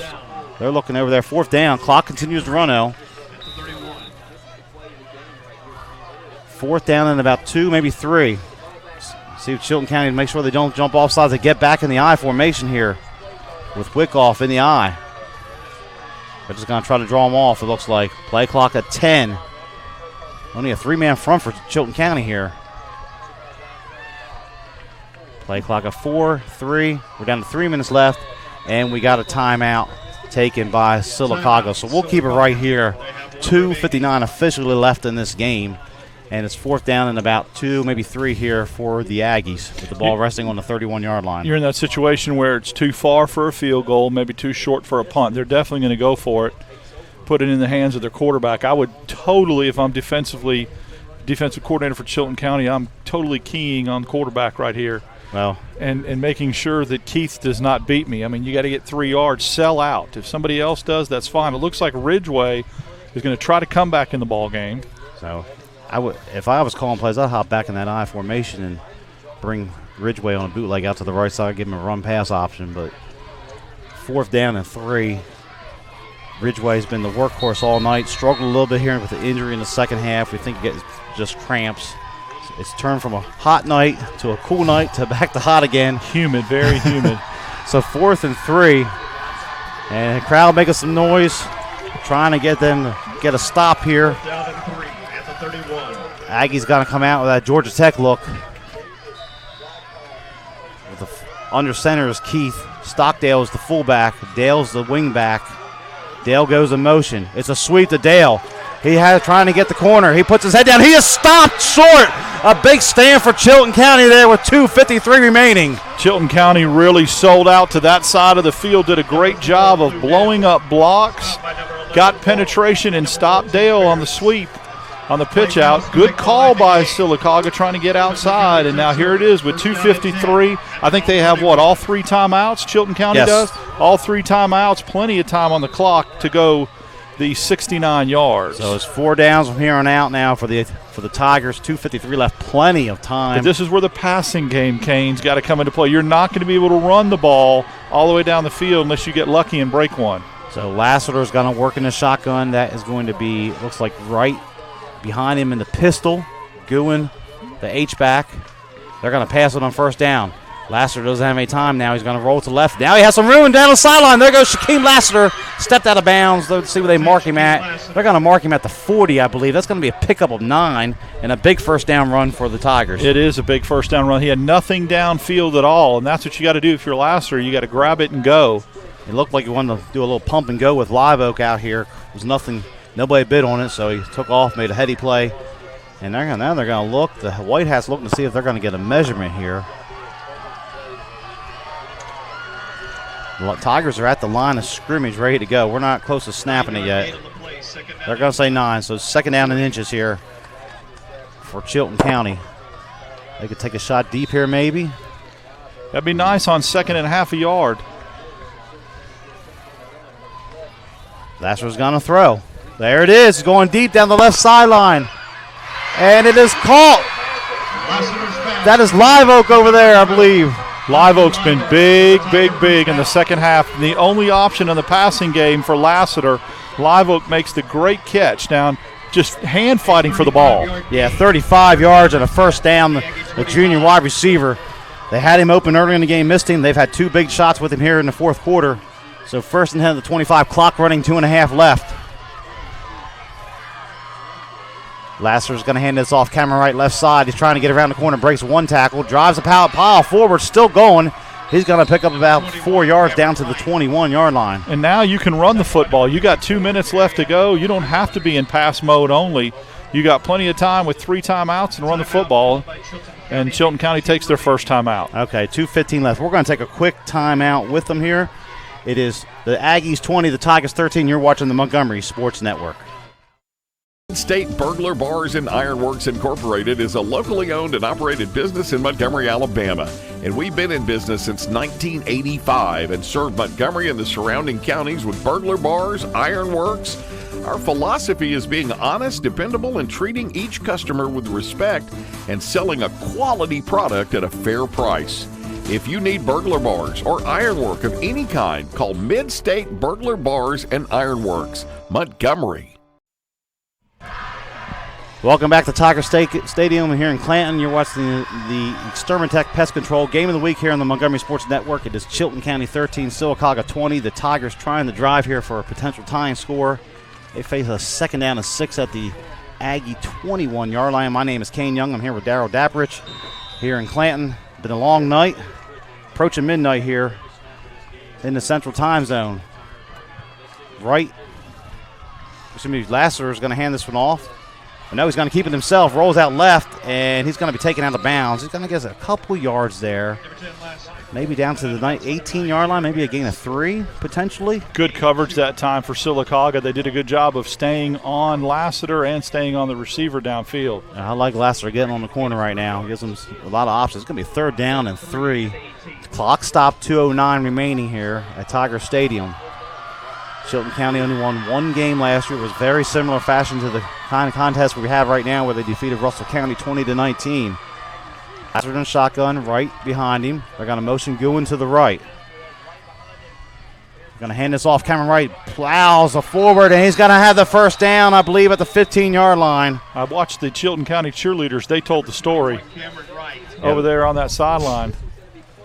Timeout called by Chilton County. Wow. They have 1 remaining. That's a little interesting right there to call that timeout after 1st down. Chilton County called. Well, I'm going to say he doesn't have. Now they're putting 4 up there, so it's close. Oh, okay. Well, that's why they called it. He is just short of the 15-yard line. We're talking 4th and inches at this point. He needs to get to about the 15. The ball's resting there on the far hash with 1:59 remaining. We're going to keep it right here as the Tigers. As I mentioned just a moment ago, these two teams, well, let's go back to pregame. These two teams have had competitive games the last 5-6 years. We're getting the same thing here tonight. And it didn't look like it was going to be that way. I mean, I'll be honest with you, that 14-0 lead and Sylacauga's driving to make it 21-0. I thought it was going to be one of those games that was not going to be very competitive. And credit Chilton County. You know, that's what happens when you stay around. You let yourself get in a position to win the ball game or at least tie the ball game, and that's exactly what the Tigers are doing right here. Yeah, the Aggies were up 14-0 and about to punch it in and make it 21-0. They got the big fumble by Chilton County, recovered it. And here we are, 4th down and inches at the 15-yard line. Chilton County down to 1 timeout. They're going to go wishbone. It looks like Schmidhorst in the backfield with Robinson. Cameron Wright, the fullback. Lassiter, quarterback sneak. He's going to have it. Nice call. He's going to pick up at 2 yards and have the 1st down. 1st and 10 for Chilton County. Lassiter calls his own number that time. Lassiter looks a little gimpy as well right now coming out of that pile. He's limping. So 1:55, plenty of time for the Tigers. And this time they're going to spread it back out. Livo comes back in. It looks like Cameron Wright stays in the backfield with Lassiter. Goodwin, H-back off to the left. Bootleg action this time. Lassiter rolls right. He throws it behind Goodwin, and it's intercepted. It is intercepted by Sylacauga. That is a big play. That's a game-changer play. Could be the game clincher. Once again, that ball out in the flat has been Lassiter's bugaboo. He's not led his receiver. He's thrown the ball behind the receiver both times, and that's why you have the interception there that probably seals the game for Sylacauga. Troy Harris on the interception for the Sylacauga defense. Stepped in front of it there. The ball was behind. Looking for Goodwin out there in the flat. Threw it behind him, and Harris was Johnny on the spot to make the play. And Kane, he had him. That's the thing. He had him and could have had him for 4 or 5 yards. It was a good play call. It was there for the taking. So 1st and 10 for the Aggies. I expect Keith to keep it himself. Now he's going to hand it off. It's going to be Ridgeway going right side. And he's going to get out to about the 15, maybe 16-yard line there. Last time out for Chilton County. So 1:34 left. We're going to take a quick timeout with them here. You're watching the Montgomery Sports Network. It's Sylacauga 20 and Chilton County 13.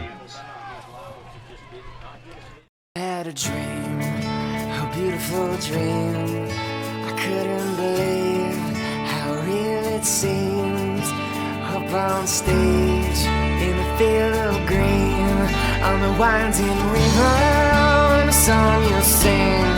When I wake up, I'll see you here in Montgomery, where dreams come true. Okay. All right, 1:34 left. We're back at Tiger Stadium here, and the Tigers had an opportunity there to potentially tie the game. The big interception by Troy Harris, the linebacker for Sylacauga, and the Aggies trying to salt this one away now. Chilton County is out of timeouts, and if I do my math correctly, if Sylacauga does not pick up a first down, we're talking maybe Chilton County gets it back with maybe 15 seconds left in the game. But I'm no math major, that's why I teach history. So 2nd down and 7. Keefe's going to get it. Take it on the QB sweep near side. Oh, a huge hit. My goodness gracious. Is that Schmidhorst again? It is.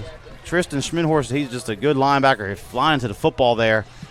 Keith Lucky didn't get that ball jarred loose that time. That's a great point because he had it in the wrong hand, Kane, and if that ball comes loose, that's a huge play. So 3rd and 6, 110, 109, 108.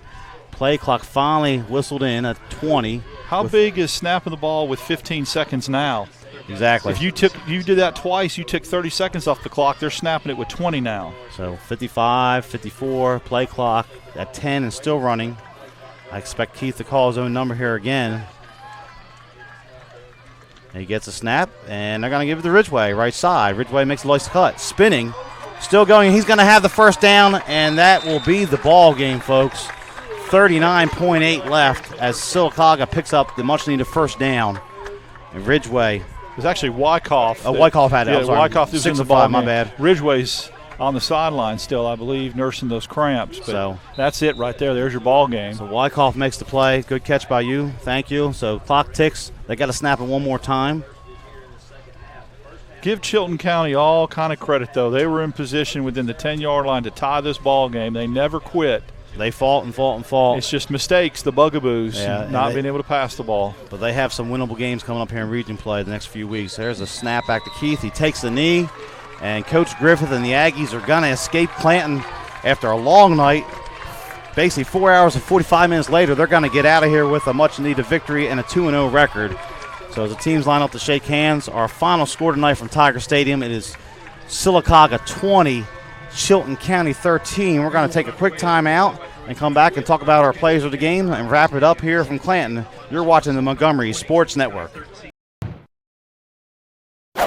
Experience the history of the first country music superstar and see how Hank Williams transformed country music and sowed the seeds of what was to become American music. Visit the Hank Williams Museum, nestled in historic downtown Montgomery, Alabama. The Hank Williams Museum is one of the top tourist attractions in Alabama. Museum hours are 9 a.m. to 4:30 p.m. Monday through Friday, 10 to 4 on Saturday, and 1 to 4 on Sunday. And they offer group rates, AAA, and military discounts. Montgomery's best country is on Bama Country 98.9 WBAM. Bama Country with Bubba and Christy every weekday morning 5:30 to 10 a.m.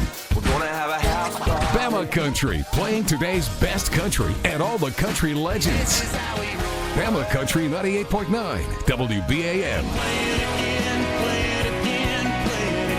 Listen to Bama Country 98.9 WBAM.